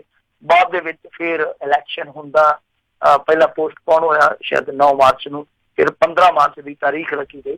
ਤਾਂ ਅੱਜ ਦੇ ਦਿਨ ਇਹ ਇਲੈਕਸ਼ਨ ਜਿਹੜਾ ਉਹ ਸੰਪੰਨ ਹੋ ਜਾਂਦਾ ਤੇ ਮਨਜਿੰਦਰ ਸਿੰਘ ਸਿਰਸਾ ਫਿਰ ਵੀ ਪ੍ਰਧਾਨ ਬਣ ਜਾਂਦਾ, ਜੋ ਕਿ ਪਹਿਲਾਂ ਬਹੁਤ ਹੱਦ ਤੱਕ ਪ੍ਰਧਾਨ ਬਣਦਾ ਰਹਿ ਗਿਆ ਸੀਗਾ। ਤਾਂ ਜਾਂ ਪ੍ਰਧਾਨ ਬਣਨੋਂ ਰੋਕਣ ਵਾਸਤੇ ਉਹਦੇ ਰਸਤੇ 'ਚ ਕੰਡੇ ਵਿਛਾਏ ਜਾ ਰਹੇ ਸੀ। ਸਾਰੀਆਂ ਔਂਕੜਾਂ ਨੂੰ, ਸਾਰੀਆਂ ਦਿੱਕਤਾਂ ਨੂੰ ਦੂਰ ਕਰਕੇ ਮਨਜਿੰਦਰ ਸਿੰਘ ਸਿਰਸਾ ਹੁਣ ਦਿੱਲੀ ਕਮੇਟੀ ਦਾ ਪ੍ਰਧਾਨ ਬਣ ਗਿਆ। ਵੈਸੇ ਇਹ ਵੀ ਇੱਕ ਇਤਿਹਾਸਕ ਮਾਰਕਾ ਹੀ ਹੈ ਜੀ ਕਿ ਦੇਖੋ ਭਾਜਪਾ ਦਾ ਵਿਧਾਇਕ ਹੈ ਜਿਹੜਾ, ਕਿਉਂਕਿ ਉਹ ਭਾਜਪਾ ਦੀ ਟਿਕਟ ਤੋਂ ਚੋਣ ਲੜ ਕੇ ਵਿਧਾਇਕ ਬਣੇ ਆ ਦਿੱਲੀ। ਰਜੌਰੀ ਗਾਰਡਨ ਤੋਂ ਜਿਹੜੇ ਵਿਧਾਇਕ ਆ ਮਨਜਿੰਦਰ ਸਿੰਘ ਸਿਰਸਾ ਜੀ, ਉਹ ਹੁਣ ਨਾਲ ਦਿੱਲੀ ਕਮੇਟੀ ਦੇ ਵੀ ਪ੍ਰਧਾਨ ਆ। ਤਾਂ ਭਾਰਤੀ ਜਨਤਾ ਪਾਰਟੀ ਕਿਹਦੀ ਪੋਲੀਟੀਕਲ ਸ਼ਾਖ ਹੈ, ਉਹ ਹੈਗੀ ਆ RSS। ਤਾਂ RSS ਬਾਰੇ ਖੁੱਲੇ ਰੂਪ ਦੇ ਵਿੱਚ ਆ ਜਿਹੜਾ ਸਾਬਕਾ ਜਥੇਦਾਰ ਸੀ ਗਿਆਨੀ ਗੁਰਬਚਨ ਸਿੰਘ, ਇਹ 36 ਵਾਰੀ ਕਹਿ ਚੁੱਕਾ ਕਿ ਸੰਘ ਜਿਹੜੇ ਆ ਉਹ ਸਿੱਖਾਂ ਦੇ ਮਾਮਲਿਆਂ 'ਚ ਦਖਲਅੰਦਾਜ਼ੀ ਕਰਦਾ, ਇਹ ਸਿੱਖਾਂ ਲਈ ਬਹੁਤ ਵੱਡਾ ਖਤਰਾ। ਤੇ ਮਨਜਿੰਦਰ ਸਿੰਘ ਸਿਰਸਾ ਜਿਹੜਾ ਉਹ ਖੁਦ ਵੀ ਇਸ ਤਰ੍ਹਾਂ ਦੇ ਦੋਸ਼ ਥੋੜੇ ਦਿਨ ਪਹਿਲਾਂ ਲਾ ਚੁੱਕਾ ਜੀ। ਕਹਿਣ ਨੂੰ ਹੁਣ ਇਹ ਇਲਜ਼ਾਮ ਤਰਾਸ਼ੀ ਸੀ ਕਿ ਇਹ ਬਹੁਤ ਵੱਡੇ ਵੱਡੇ ਦੋਸ਼ ਸੀ, ਬਹੁਤ ਵੱਡੇ ਵੱਡੇ ਦਾਅਵੇ ਸੀ, ਪਰ ਬਾਅਦ ਦੇ ਵਿੱਚ ਉਹ ਸਾਰੀਆਂ ਚੀਜ਼ਾਂ ਜਿਹੜੀਆਂ ਨੇ ਉਹ ਇੱਥੇ ਆ ਕੇ ਖਤਮ ਹੋ ਗਈਆਂ ਕਿ ਤੁਸੀਂ ਸਾਡੀ ਗੱਲ ਮੰਨ ਲਓ, ਅਸੀਂ ਤੁਹਾਡੀ ਮੰਨ ਲੈਂਦੇ ਹਾਂ। ਤਾਂ ਖੈਰ ਇਹ ਪ੍ਰਧਾਨ ਬਣ ਗਏ ਆ। ਨਾਲ ਇਹਨਾਂ ਦੇ ਸੀਨੀਅਰ ਮੀਤ ਪ੍ਰਧਾਨ ਬਣੇ ਆ ਸ਼ਾਇਦ ਮੇਰੇ ਖਿਆਲ ਦੇ ਨਾਲ ਕੁਲਵੰਤ ਸਿੰਘ ਬਾੜ ਜੀ, ਤੇ ਬੀਬੀ ਰਣਜੀਤ ਕੌਰ ਸੀਨੀਅਰ ਮੀਤ ਪ੍ਰਧਾਨ ਬਣੇ, ਕੁਲਵੰਤ ਬਾੜ ਜਿਹੜੇ ਅਮੀਤ ਪ੍ਰਧਾਨ ਬਣੇ ਆ, ਤੇ ਹਰਮੀਤ ਸਿੰਘ ਕਾਲਕਾ ਜਿਹੜੇ ਉਹ ਬਣਿਆ ਜਨਰਲ ਸਕੱਤਰ। ਤਾਂ ਏਦਾਂ ਹੀ ਜਿੱਦਾਂ ਹਰਵਿੰਦਰ ਸਿੰਘ KP ਸਕੱਤਰ ਚੁਣੇ ਗਿਆ, ਉਹਦਾ 10 ਮੈਂਬਰੀ ਕਾਰਜਕਾਰਨੀ ਦੇ ਵਿੱਚ ਹਰਿੰਦਰਪਾਲ ਸਿੰਘ ਜਿਹੜੇ ਮੇਰੇ ਖਿਆਲ ਦੇ ਨਾਲ ਪਹਿਲਾਂ ਵੀ ਸੀਗੇ, SPS ਚੱਡਾ, ਪਰਮਜੀਤ ਸਿੰਘ ਚੰਡੋਕ, ਕੁਲਦੀਪ ਸਿੰਘ ਸਾਨੀ, ਜਗਦੀਪ ਸਿੰਘ ਕਾਲੂ, ਭੁਪਿੰਦਰ ਸਿੰਘ ਭੁੱਲਰ, ਵਿਕਰਮ ਸਿੰਘ ਰੋਹਨੀ, ਮਲਕਿੰਦਰ ਸਿੰਘ, ਜਤਿੰਦਰ ਸਿੰਘ ਸਾਨੀ ਤੇ ਪਰਮਜੀਤ ਸਿੰਘ ਰਾਣਾ ਜਿਹੜੇ ਕਾਰਜਕਾਰਨੀ ਲਈ ਚੁਣੇ ਗਏ ਆ। ਸੋ ਕੁਛ ਮੈਂਬਰ ਜਿਹੜੇ ਆ ਉਹ ਦੁਬਾਰਾ ਚੁਣੇ ਗਏ ਆ। ਤਾਂ ਕਾਰਜਕਾਰਨੀ ਜਿਹੜੀ ਆ ਉਹ ਦੁਬਾਰਾ ਤੋਂ ਚੁਣੀ ਗਈ ਆ। ਸੋ ਇਹ ਵਿਵਸਥਾ ਜਿਹੜੀ ਹੁਣ ਇਹ ਕਾਰਜਕਾਰਨੀ ਦੇਖੂਗੀ। ਪਰ ਮਨਜਿੰਦਰ ਸਿੰਘ ਸਿਰਸਾ ਨੇ ਅਖੀਰ ਆਪਣਾ ਸੁਪਨਾ ਜਿਹੜਾ ਪੂਰਾ ਕਰ ਲਿਆ। ਪਰ ਮਨਜਿੰਦਰ ਸਿੰਘ ਸਿਰਸਾ ਦੇ ਖਿਲਾਫ ਥੋੜੇ ਦਿਨ ਪਹਿਲਾਂ ਇੱਕ ਸ਼ਿਕਾਇਤ ਅਕਾਲ ਤਖਤ ਤੇ ਗਈ ਆ ਕਿ ਇਹ ਪਿਛਲੇ 6 ਸਾਲਾਂ ਤੋਂ, ਗੁਜ਼ਿਸ਼ਤਾ 6 ਸਾਲਾਂ ਤੋਂ ਦਿੱਲੀ ਕਮੇਟੀ ਦਾ ਅਹੁਦੇਦਾਰ ਆ, ਜਨਰਲ ਸਕੱਤਰ ਆ, ਪਰ ਇਹ ਦਾੜੀ ਰੰਗਣੋਂ ਨਹੀਂ ਹਟਦਾ। ਇੱਕ ਪਾਸੇ ਹੁਣ ਦਿੱਲੀ ਕਮੇਟੀ ਦਾ ਪ੍ਰਧਾਨ ਬਣ ਜਾਂਦਾ ਹੈ ਮਨਜਿੰਦਰ ਸਿੰਘ ਸਰਸਾ, ਤੇ ਦੂਜੇ ਪਾਸੇ ਮੰਨ ਲਓ ਜੇ ਅਕਾਲ ਤਖਤ ਤੋਂ ਕੋਈ ਇਸ ਤਰ੍ਹਾਂ ਦਾ ਸੱਦਾ ਆ ਜਾਂਦਾ ਹੈ ਕਿ ਆਓ ਭਾਈ ਇੱਥੇ ਆ ਕੇ ਸਪਸ਼ਟੀਕਰਨ ਦਿਓ, ਤਾਂ ਮੇਰੇ ਖਿਆਲ ਦੇ ਨਾਲ ਸਥਿਤੀਆਂ ਬੜੀਆਂ ਗੁੰਝਲਦਾਰ ਬਣ ਜਾਣਗੀਆਂ, ਖਾਸ ਤੌਰ ਤੇ ਅਕਾਲੀ ਦਲ ਵਾਸਤੇ। ਜੀ ਜੀ। ਅਗਲੀ ਗੱਲ ਕਰਦੇ ਹਾਂ ਅਕਾਲ ਤਖਤ ਦੇ ਜਥੇਦਾਰ ਤੇ ਲੌਂਗੋਵਾਲ ਦੀਆਂ ਤਸਵੀਰਾਂ ਤੇ ਮਲੀ ਕਾਲਖ ਤੇ ਲਿਖਿਆ ਗੱਦਾਰ। ਦੇਖੋ ਇਹ ਤੇ ਗਲਤ ਆ, ਵਿਰੋਧ ਕਰਨ ਦਾ, ਪ੍ਰਦਰਸ਼ਨ ਕਰਨ ਦਾ, ਪ੍ਰੋਟੈਸਟ ਕਰਨ ਦਾ ਤੁਹਾਡੇ ਕੋਲ ਅਧਿਕਾਰ ਹੈ, ਤਾਂ ਉਹਦਾ ਇੱਕ ਤਰੀਕਾ ਜਿਹੜਾ ਉਹ ਸਹੀ ਹੋਣਾ ਚਾਹੀਦਾ। ਮੈਂ ਹਮੇਸ਼ਾ ਇੱਕੋ ਗੱਲ ਕਹਿਣਾ ਕਿ ਚਾਹੇ ਸ਼ਾਹੀ ਕੇਜਰੀਵਾਲ ਤੇ ਡੁੱਲੇ, ਚਾਹੇ ਉਹ ਕਿਸੇ ਹੋਰ ਆਗੂ ਤੇ ਡੁੱਲੇ, ਤਾਂ ਵਿਰੋਧ ਇੱਦਾਂ ਦੇ ਵਿਰੋਧ ਦਾ ਕਰਨਾ ਚਾਹੀਦਾ ਜਿਹੜਾ ਕਿ ਬਹੁਤ ਜ਼ਿਆਦਾ ਗੈਰ ਮਿਆਰੀ ਵਿਰੋਧ ਹੁੰਦਾ। ਤਸਵੀਰਾਂ ਤੇ ਕਾਲਖ ਮਲ ਕੇ ਕੀ ਹੋਊਗਾ? ਤਸਵੀਰਾਂ ਤੇ ਕਾਲਖ ਮਲਿਆ ਕਿਹੜਾ ਕਿਸੇ ਨੂੰ ਕੋਈ ਅਸਰ ਹੋ ਜਾਣਾ? ਇਹਦਾ ਅਸਰ ਹੁੰਦਾ ਤੁਹਾਨੂੰ ਪਤਾ ਹੀ ਹੈ ਕਿ ਬਹੁਤ ਸਾਰੇ ਪੋਸਟਰਾਂ ਤੇ 2015-16 ਦੇ ਵਿੱਚ ਕੂਚੀ ਫੇਰੀ ਗਈ ਸੀ, ਕਾਲੀ ਕੂਚੀ। ਕੀ ਅਕਲ ਆ ਗਈ ਉਹਨਾਂ ਲੋਕਾਂ ਨੂੰ? ਤੋ ਵਿਰੋਧ ਕਰਨ ਦਾ ਤਰੀਕਾ ਜਿਹੜਾ ਮੇਰੇ ਖਿਆਲ ਦੇ ਨਾਲ ਇਹ ਗਲਤ ਆ, ਔਰ ਉਹ ਵੀ ਦੇਰ ਸਵੇਰ ਕਾਲਖ ਮਲ ਜਾਣੀ ਜਾਂ ਪੋਸਟਰ ਕਿਸੇ ਦਾ ਪਾੜ ਜਾਣਾ। ਉਹ ਸਾਡੇ ਬਜ਼ੁਰਗ ਕਹਿੰਦੇ ਹੁੰਦੇ ਸੀਗਾ ਕਿ ਤੱਤੇ ਪਾਣੀਆਂ ਦੇ ਨਾਲ ਘਰ ਨਹੀਂ ਬਲਿਆ ਕਰਦੇ, ਮਤਲਬ ਕਿ ਕਿਸੇ ਦੇ ਕੰਧ ਦੇ ਨਾਲ ਜੇ ਤੁਸੀਂ ਤੱਤਾ ਪਾਣੀ ਡੋਲ ਦਿਓਗੇ 5 ਲੀਟਰ, ਤੇ ਉਹਨਾਂ ਨੂੰ ਕੀ ਅਸਰ ਹੋਣਾ? ਘਰ ਬੈਠਿਆ ਨੂੰ। ਖੈਰ ਜੋ ਵੀ ਆ, ਇਹ ਪੋਸਟਰ ਹੈ ਜਿਹੜਾ ਬਹੁਤ ਵੱਡਾ ਹੋਰਡਿੰਗ ਸੀਗਾ, ਜਿੱਦਾਂ ਇੱਕ ਪ੍ਰੋਗਰਾਮ ਸੀਗਾ, ਇੱਕ ਸਮਾਗਮ ਸੀਗਾ ਜਿਹਦੇ ਵਿੱਚ ਯਾਨੀ ਹਰਪ੍ਰੀਤ ਸਿੰਘ, ਗੋਬਿੰਦ ਸਿੰਘ ਲੌਂਗੋਵਾਲ ਤੇ ਇਹਨਾਂ ਲੋਕਾਂ ਦੀਆਂ ਤਸਵੀਰਾਂ ਲੱਗੀਆਂ ਸੀਗੀਆਂ। ਇਹਨਾਂ ਤਸਵੀਰਾਂ ਤੇ ਕਾਲਖ ਮਲੀ ਗਈ ਹੈ, ਜਿੱਦਾਂ ਤੁਸੀਂ ਕਿਹਾ ਕਿ ਕੌਮ ਦੇ ਗਦਾਰ ਲਿਖਿਆ ਗਿਆ। ਇਹ ਪਤਾ ਨਹੀਂ ਹੁਣ ਪਿਛਲੀਆਂ ਗਤੀਵਿਧੀਆਂ ਕਰਕੇ ਜਾਂ ਗੋਬਿੰਦ ਸਿੰਘ ਲੌਂਗੋਵਾਲ ਦਾ ਇੱਕ ਹੋਰ ਵੀ ਚਿੱਠਾ ਖੁੱਲਿਆ ਫਿਰਦਾ ਅੱਜ ਕੱਲ੍ਹ, ਕਿਉਂਕਿ ਦੱਸਦੇ ਆ ਕਿ ਪੌਣੇ ਕੋ 2 ਦਹਾਕੇ ਪਹਿਲਾਂ ਇੱਕ ਪ੍ਰੋਟੈਸਟ ਕੀਤਾ ਸੀਗਾ ਡੇਰਾ ਪ੍ਰੇਮੀਆਂ ਨੇ ਛਤਰਪਤੀ ਮਾਮਲੇ ਨੂੰ ਲੈ ਕੇ। ਜਦੋਂ ਛਤਰਪਤੀ ਵਾਲੇ ਮਾਮਲੇ ਦੇ ਵਿੱਚ CBI ਇਨਕੁਆਇਰੀ ਬਿਠਾਈ ਗਈ ਸੀਗੀ, ਤਾਂ ਉਸ ਸਮੇਂ ਇੱਕ ਪ੍ਰੋਟੈਸਟ ਕੀਤਾ ਗਿਆ ਸੀ ਮਾਲਵੇ ਦੇ ਵਿੱਚ। ਤਾਂ ਉਸ ਪ੍ਰੋਟੈਸਟ ਦੇ ਵਿੱਚ ਖੁਦ ਗੋਬਿੰਦ ਸਿੰਘ ਲੌਂਗੋਵਾਲ ਸ਼ਾਮਲ ਹੋਇਆ ਸੀ। ਇਹ ਦਾਅਵਾ ਕੀਤਾ 30 ਦੇ ਕਰੀਬ ਜਥੇਬੰਦੀਆਂ ਨੇ ਕੱਲ੍ਹ ਬਕਾਇਦਾ ਪ੍ਰੈਸ ਕਾਨਫਰੰਸ ਵੀ ਕੀਤੀ ਹੈ। ਤਾਂ ਉਸ ਤੋਂ ਦੂਜੇ ਦਿਨ ਇਸ ਤਰ੍ਹਾਂ ਦੀ ਘਟਨਾ ਵਾਪਰ ਜਾਂਦੀ। ਇਹ ਪਤਾ ਨਹੀਂ ਹੁਣ ਇਸ ਵਿਰੋਧ ਨਾਲ ਜੋੜਿਆ ਜਾ ਸਕਦਾ ਜੋ ਵਿਰੋਧ ਅੱਜ ਕੱਲ੍ਹ ਚੱਲ ਰਿਹਾ ਕਿ ਇਹਨਾਂ ਨੇ ਕਿਸੇ ਸਮੇਂ ਡੇਰਾ ਪ੍ਰੇਮੀਆਂ ਦੇ ਪ੍ਰੋਟੈਸਟ 'ਚ ਹਿੱਸਾ ਲਿਆ, ਜਾਂ ਫਿਰ ਉਸ ਵਿਰੋਧ ਨਾਲ ਜੋੜਿਆ ਜਾਵੇ ਜਿਹੜਾ ਕਿ ਅੱਜ ਬਹੁਤ ਹੱਦ ਤੱਕ ਥੋੜਾ ਠੰਡਾ ਪਿਆ ਹੋਇਆ, ਪਰ 2-3 ਦਿਨ ਪਹਿਲਾਂ ਬੜਾ ਭਖਿਆ ਹੋਇਆ ਸੀਗਾ। ਉਹ ਸੀਗਾ ਕਿ ਤਖਤ ਸ਼੍ਰੀ ਦਮਦਮਾ ਸਾਹਿਬ ਦੇ ਨਵੀਨੀਕਰਨ ਨੂੰ ਲੈ ਕੇ।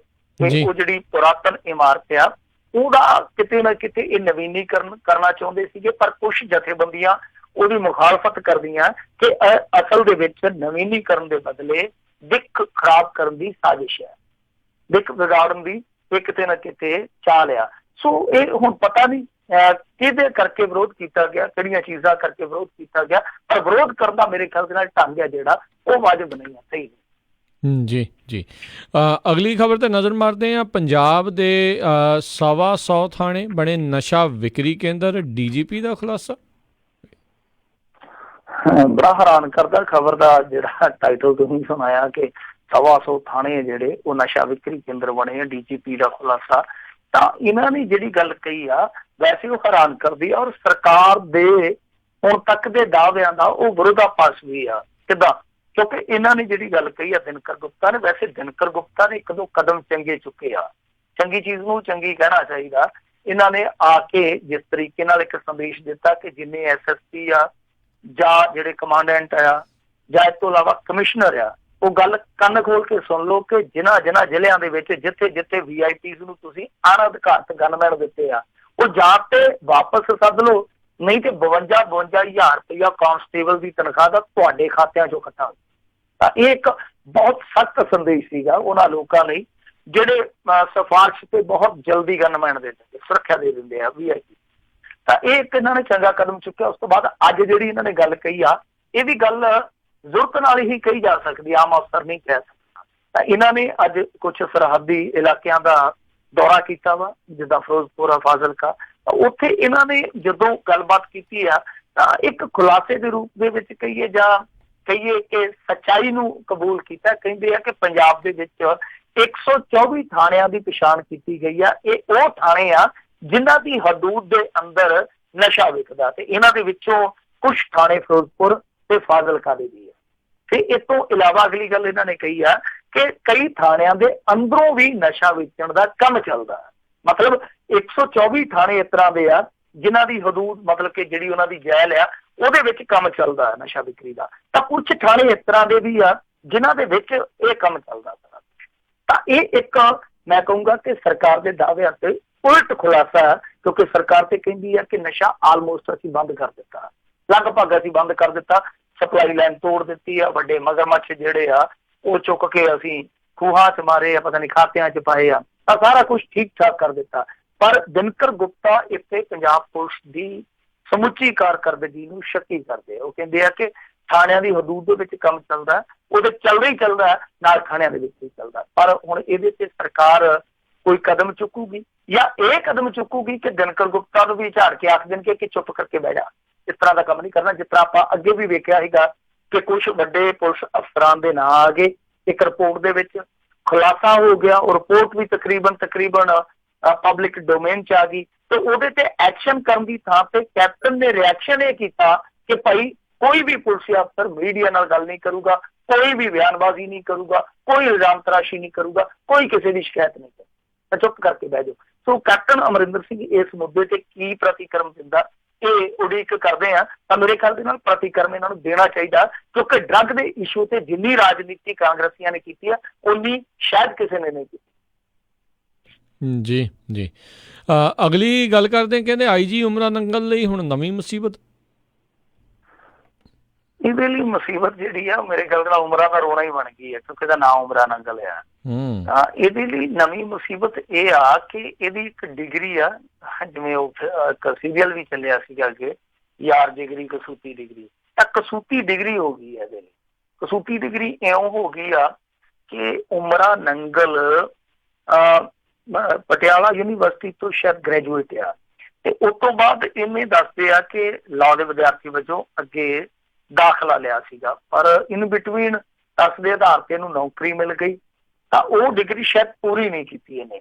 ਤਾਂ ਉਹ ਸਾਰਾ ਮਾਮਲਾ ਜਿਹੜਾ ਉੱਥੇ ਜਿਉਂਦਾ ਤਿਉਂ ਪਿਆ। ਜਦੋਂ ਇਹਨੂੰ ਤਰੱਕੀ ਦਿੱਤੀ ਗਈ, ਯਾਨੀ ਪੰਜਾਬ ਪੁਲਿਸ ਤੋਂ PPS ਤੋਂ IPS ਦੇ ਵਜੋਂ ਤਰੱਕੀਸ਼ੁਦਾ ਹੋਇਆ, ਤਾਂ ਉਦੋਂ ਵੀ ਇਸ ਚੀਜ਼ ਦਾ ਰੌਲਾ ਪਿਆ। ਪਰ ਹੋਇਆ ਕਿ 15 ਸਾਲ ਬੀਤ ਜਾਣ ਦੇ ਬਾਵਜੂਦ ਇਹਦੇ ਤੇ ਕੋਈ ਐਕਸ਼ਨ ਨਹੀਂ ਲਿਆ ਗਿਆ, ਕਿਉਂਕਿ ਬਹੁਤ ਸਾਰੀਆਂ ਵੱਡੀਆਂ ਸਿਆਸੀ ਹਸਤੀਆਂ ਦੇ ਨਾਲ ਬਹਿਣਾ ਉੱਠਣਾ ਸੀਗਾ। ਤਾਂ ਇੱਕ ਦਫਾ ਫਿਰ ਜਦੋਂ SIT ਨੂੰ ਲੱਗਿਆ ਕਿ ਭਾਈ ਸਾਰਾ ਕੁਛ ਹੈ ਜਿਹੜਾ ਉਹ ਤੇ ਸਾਡੇ ਉਲਟ ਹੋ ਰਿਹਾ, ਨੂੰ ਜ਼ਮਾਨਤ ਮਿਲ ਰਹੀ ਆ, ਇਹ ਬਹੁਤ ਆਸਾਨੀ ਦੇ ਨਾਲ ਬਲੈਂਕਟ ਬੇਲ ਵੀ ਲੈ ਗਿਆ ਹਾਈ ਕੋਰਟ ਤੋਂ, ਤਾਂ ਕਿਉਂ ਨਾ ਹੁਣ ਦੂਜੇ ਪਾਸੇ ਅਸੀਂ ਪੱਤਰੀ ਖੋਲੀਏ। ਤਾਂ ਹੁਣ ਇਹ ਦੂਸਰੀ ਪੱਤਰੀ ਖੋਲੀ ਗਈ ਆ, ਦੱਸਦੇ ਆ ਕਿ ਇਹਨਾਂ ਨੇ ਬਹੁਤ ਸਾਰੇ ਡਾਕੂਮੈਂਟ ਜਿਹੜੇ ਯੂਨੀਵਰਸਿਟੀ ਚੋਂ ਕਢਾ ਵੀ ਲਿਆ। ਜੀ, ਅਗਲੀ ਖਬਰ ਕਰਦੇ ਆ, ਕਹਿੰਦੇ ਮਾਲਵਿੰਦਰ ਤੇ ਜਿਹੜਾ ਸ਼ਵਿੰਦਰ ਆ ਉਹਨੂੰ ਸੁਪਰੀਮ ਕੋਰਟ ਨੇ ਭਰਪਾਈ ਬਾਰੇ ਪੁੱਛਿਆ। ਦੇਖੋ, ਮਲਵਿੰਦਰ ਸਿੰਘ ਸ਼ਵਿੰਦਰ ਸਿੰਘ ਦਾ ਜਿਹੜਾ ਮਸਲਾ ਹੈ ਉਹ ਤੁਹਾਨੂੰ ਪਤਾ ਹੀ ਹੈ ਕਿ ਇਹਨਾਂ ਦਾ ਇੱਕ ਬਹੁਤ ਵੱਡਾ ਡਿਸਪਿਊਟ ਆ, ਫੈਮਿਲੀ ਡਿਸਪਿਊਟ ਆ। ਫਿਰ ਇਸ ਤੋਂ ਇਲਾਵਾ ਇੱਕ 3500 ਕਰੋੜ ਦਾ ਭੁਗਤਾਨ ਵੀ ਬਕਾਇਆ ਹੈ। ਤਾਂ 3500 ਕਰੋੜ ਦਾ ਭੁਗਤਾਨ ਉਹੀ ਆ ਜਿਹੜਾ ਇਹਨਾਂ ਦਾ ਅਮਰੀਕਾ ਦੇ ਵਿੱਚ ਇੱਕ ਦਵਾਈ ਕੰਪਨੀ ਦਾ ਰੌਲਾ ਸੀਗਾ।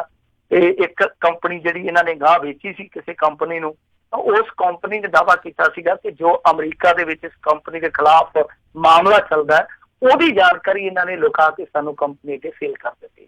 ਤਾਂ ਉਹਦੇ ਵਿੱਚ ਇਹਨਾਂ ਨੂੰ 3500 ਕਰੋੜ ਦਾ ਦਾਅਵਾ ਪਿਆ ਸੀਗਾ। ਹਾਲਾਂਕਿ ਇਹਨਾਂ ਨੇ ਵੱਖ-ਵੱਖ ਅਦਾਲਤਾਂ 'ਚ ਜਾ ਕੇ, ਵੱਖ-ਵੱਖ ਟ੍ਰਿਬਿਊਨਲਾਂ 'ਚ ਜਾ ਕੇ ਅਪੀਲ ਕੀਤੀ ਸੀ, ਪਰ ਕੋਈ ਇਹਨਾਂ ਦਾ ਹੱਲ ਨਹੀਂ ਨਿਕਲਿਆ। ਤਾਂ ਹੁਣ ਸੁਪਰੀਮ ਕੋਰਟ 'ਚ ਮਾਮਲਾ ਗਿਆ, ਤਾਂ ਸੁਪਰੀਮ ਕੋਰਟ ਨੇ ਇਹਨਾਂ ਨੂੰ ਪੁੱਛਿਆ ਕਿ ਭਾਈ ਕਿਸ ਤਰ੍ਹਾਂ ਤੁਸੀਂ 3500 ਕਰੋੜ ਦਾ ਭੁਗਤਾਨ ਕਰੋਗੇ। ਤੇ ਨਾਲ ਇਹ ਵੀ ਕਹਿੰਦੇ ਕਿ ਤੁਹਾਡੇ ਵਰਗੇ ਮੋਹਰੀ ਬੰਦੇ ਆ ਨਾ, ਉਹ ਅਦਾਲਤ 'ਚ ਪੇਸ਼ ਹੋਣ ਚੰਗਾ ਜਿਹਾ ਨਹੀਂ ਲੱਗਦਾ, ਸੋ ਤੁਸੀਂ ਹੁਣ ਇਸ ਤਰ੍ਹਾਂ ਕਰੋ ਕਿ ਇਸ 3500 ਕਰੋੜ ਦੀ ਭਰਪਾਈ ਜਿਹੜੀ ਆ ਉਹ ਕਰੋ ਜਾਵੇ। ਇਹ ਸਾਰਾ ਮਾਮਲਾ ਜਿਹੜਾ ਤੁਹਾਨੂੰ ਪਤਾ ਹੀ ਹੈ ਕੰਪਾਇਰ ਦੇ ਨਾਲ ਜੁੜਿਆ ਹੋਇਆ, ਔਰ ਡੇਰੇ ਦੇ ਨਾਲ ਵੀ ਜੁੜਿਆ, ਡੇਰਾ ਬਿਆਸ ਦੇ ਨਾਲ ਵੀ। ਪਿੱਛੇ ਜੇ ਵੀ ਆਪਾਂ ਦੇਖਿਆ ਸੀਗਾ ਕਿ ਕਿਸ ਤਰੀਕੇ ਨਾਲ ਇਹਨਾਂ ਦੀਆਂ ਕੰਪਨੀਆਂ ਦਾ ਇੱਕ ਦੂਜੇ ਤੇ ਦੋਸ਼ ਲੱਗਦਾ ਪਿਆ ਕਿ ਉਹਨੇ ਝਟਕਾ ਦੇ ਦਿੱਤਾ, ਉਹ ਕਹਿੰਦਾ ਉਹਨੇ ਝਟਕਾ ਦੇ ਦਿੱਤਾ। ਸੇਬੀ ਅੱਡ ਜਾਂਚ ਪੜਤਾਲ ਕਰਵਾਈ ਜਾਂਦੀ ਆ, CBI ਦੀ ਅੱਡ ਜਾਂਚ ਪੜਤਾਲ ਚੱਲੀ ਜਾਂਦੀ ਆ, ਪਰ ਜਿਸ ਤਰੀਕੇ ਨਾਲ ਇਹ ਵਿਹਰੇ ਪਏ ਆ 3500 ਕਰੋੜ ਦਾ ਭੁਗਤਾਨ ਜ਼ਰੂਰ ਸੁਪਰੀਮ ਕੋਰਟ ਪੁੱਛਦੀ ਪਈ ਆ, ਪਰ ਇਹਨਾਂ ਦੇ ਵਿੱਚੋਂ ਇੱਕ ਭਰਾ ਤੇ ਜਿਹੜਾ ਬੜੀ ਆਸਾਨੀ ਨਾਲ ਕਹਿ ਸਕਦਾ ਕਿ ਮੈਂ ਤਾਂ ਦੇਖੋ ਜੀ ਦੁਨੀਆਦਾਰੀ ਛੱਡ ਦਿੱਤੀ ਆ, ਦੁਨੀਆਦਾਰੀ ਦਾ ਤਿਆਗ ਕਰ ਦਿੱਤਾ, ਮਾਇਆ ਆਪਾਂ ਤਿਆਗ ਹੀ ਦਿੱਤੀ ਆ, ਕਿਉਂਕਿ ਇੱਕ ਇਹਨਾਂ ਦੇ ਵਿੱਚੋਂ ਉਹ ਡੇਰੇ ਦਾ ਹਿੱਸਾ ਬਣ ਚੁੱਕਾ। ਤਾਂ ਇਹ ਵੇਖਣਾ ਹੋਏਗਾ ਕੀ ਇਸ ਤਰ੍ਹਾਂ ਦੀ ਦਲੀਲ ਜਿਹੜੀ ਆ ਕੋਰਟ 'ਚ ਮੰਨੀ ਜਾਂਦੀ ਆ, ਜਾਂ ਜਿੱਦਾਂ ਇਹ ਲਮਕਾਈ ਜਾਂਦੇ ਆ, ਮਾਮਲਾ ਲਮਕਾਈ ਜਾਂਦੇ ਆ, ਉਹ ਕਿੰਨਾ ਕੁ ਚਿਰ ਲੰਮਾ ਖਿੱਚ ਸਕਦੇ ਆ। ਪਰ ਅਸਲ ਦੇ ਵਿੱਚ ਇਹ ਕਹਾਣੀ ਹੈ ਜਿਹੜੀ ਉਹ ਇੱਕ ਕਾਰੋਬਾਰੀ ਪਰਿਵਾਰ ਦੇ ਨਾਲ ਜੁੜੀ ਆ, ਜਿਹੜਾ ਬਹੁਤ ਹੱਦ ਤੱਕ ਦੌਲਤ ਦਾ ਸਾਮਰਾਜ ਖੜਾ ਕਰ ਲੈਂਦਾ। ਫਿਰ ਉਸ ਤੋਂ ਬਾਅਦ ਦੌਲਤ ਦੇ ਬਟਵਾਰੇ ਨੂੰ ਲੈ ਕੇ ਮਾਮਲਾ ਇੱਥੋਂ ਤੱਕ ਪਹੁੰਚ ਜਾਂਦਾ ਕਿ ਕੋਰਟ ਕਚਹਿਰੀ ਨਹੀਂ, ਇਹ ਆਪਸ ਦੇ ਵਿੱਚ ਜੁੱਤੀਓ ਜੁੱਤੀ ਤੱਕ ਹੋਏ ਦੋਵੇਂ ਭਰਾ। ਜੀ ਜੀ। ਕਹਿੰਦੇ ਡੇਰਾ ਮੁਖੀ ਹੁਣ ਹਾਈ ਕੋਰਟ ਦੀ ਸ਼ਰਨ ਦੇ ਵਿੱਚ ਪਹੁੰਚਿਆ ਹੈ। ਦੇਖੋ, ਡੇਰਾ ਮੁਖੀ ਨੇ ਉੱਥੇ ਅਪੀਲ ਕੀਤੀ ਆ ਹਾਈ ਕੋਰਟ ਦੇ ਵਿੱਚ ਜਾ ਕੇ।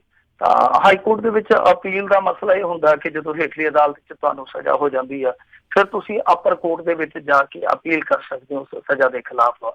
ਤਾਂ ਇਹ ਜਿਹੜੀ ਅਪੀਲ ਆ ਪ੍ਰਵਾਨ ਕਰ ਲਈ ਗਈ ਆ। ਪਰ ਇਹਦੇ 'ਚ ਮੈਂ ਤੁਹਾਨੂੰ ਅੱਗੇ ਵੀ ਦੱਸਿਆ ਸੀਗਾ, ਸ਼ਾਇਦ ਉਦੋਂ ਕੋਈ ਹੋਰ ਅਪੀਲ ਪਈ ਸੀ ਜਿੱਥੇ ਜਗਦੀਸ਼ ਭੋਲੇ ਦੀ ਸੀਗੀ ਸ਼ਾਇਦ। ਤਾਂ ਉਹ ਅਪੀਲ ਇਸ ਤਰ੍ਹਾਂ ਦੀ ਹੁੰਦੀ ਆ, ਜਦੋਂ ਹੇਠਲੇ ਕੋਰਟ ਦੇ ਵਿੱਚੋਂ, ਹੇਠਲੇ ਅਦਾਲਤ 'ਚੋਂ ਸਜ਼ਾ ਸੁਣਾਈ ਜਾਂਦੀ ਆ, ਉਹ ਅਪੀਲ ਇਸ ਲਈ ਹੁੰਦੀ ਆ ਕਿ ਸਾਨੂੰ ਸੁਣਵਾਈ ਵਾਸਤੇ ਮੌਕਾ ਦਿਓ। ਤਾਂ ਉਹ ਸੁਣਵਾਈ ਜਿਹੜੀ ਤੁਰੰਤ ਨਹੀਂ ਲੱਗਦੀ, ਉਹਦੇ 'ਚ 6 ਮਹੀਨੇ ਵੀ ਪੈ ਸਕਦੇ, 6 ਸਾਲ ਵੀ ਪੈ ਸਕਦੇ, 16 ਸਾਲ ਵੀ ਪੈ ਸਕਦੇ ਆ। ਤਾਂ ਇਹਨੇ ਛਤਰਪਤੀ ਵਾਲੇ ਮਾਮਲੇ ਦੇ ਵਿੱਚ ਹੁਣ ਮੇਰੇ ਖਿਆਲ ਦੇ ਨਾਲ ਜਾ ਕੇ ਹਾਈ ਕੋਰਟ 'ਚ ਅਪੀਲ ਦਾਇਰ ਕੀਤੀ ਆ। ਜਿਹੜੀ ਸੁਪਰੀਮ ਕੋਰਟ ਨੇ ਉਮਰ ਕੈਦ ਦੀ ਸਜ਼ਾ ਸੁਣਾਈ ਸੀ, ਉਹਨੂੰ ਚੈਲੰਜ ਕੀਤਾ। ਤਾਂ ਉਹਨਾਂ ਨੇ ਇਹ ਜਿਹੜੀ ਪਟੀਸ਼ਨ ਆ ਉਹ ਤੇ ਅਪੀਲ ਦੇ ਰੂਪ 'ਚ ਪ੍ਰਵਾਨ ਕਰ ਲਈ ਆ, ਪਰ ਉਹਦੇ ਤੇ ਸੁਣਵਾਈ ਆ ਜਿਹੜੀ ਉਹ ਹਾਲੇ ਤੈਅ ਨਹੀਂ ਹੋਈ। ਤਾਂ ਉਹਦੇ ਬਾਰੇ ਮੈਂ ਤੁਹਾਨੂੰ ਸਪਸ਼ਟ ਕਰ ਦਿੱਤਾ। ਕੁਛ ਲੋਕ ਕਹਿ ਦਿੰਦੇ ਆ ਲਓ ਜੀ ਹੁਣ ਇਹ ਕੋਰਟ 'ਚ ਚਲੇ ਗਿਆ, ਇਹਦੀ ਪਟੀਸ਼ਨ ਸੁਣਵਾਈ ਲਈ ਪ੍ਰਵਾਨ ਕਰ ਲਈ ਆ, ਲਓ ਇਹ ਤੀਜੇ ਦਿਨ ਆ ਜਾਣਾ, ਇਹਨੇ ਆਪਦਾ ਮਿਸ਼ਨ ਪੂਰਾ ਕਰ ਲਿਆ, ਹੁਣ ਆਇਆ ਜਾਓ। ਤਾਂ ਏਦਾਂ ਨਹੀਂ ਹੁੰਦਾ। ਇਹ ਅਪੀਲ ਜਿਹੜੀ ਉਹ ਕੋਈ ਵੀ ਕਰ ਸਕਦਾ, ਕੋਈ ਵੀ ਕ੍ਰਿਮੀਨਲ ਕਰ ਸਕਦਾ, ਉਹਦਾ ਅਧਿਕਾਰ ਆ, ਰਾਈਟ ਆ।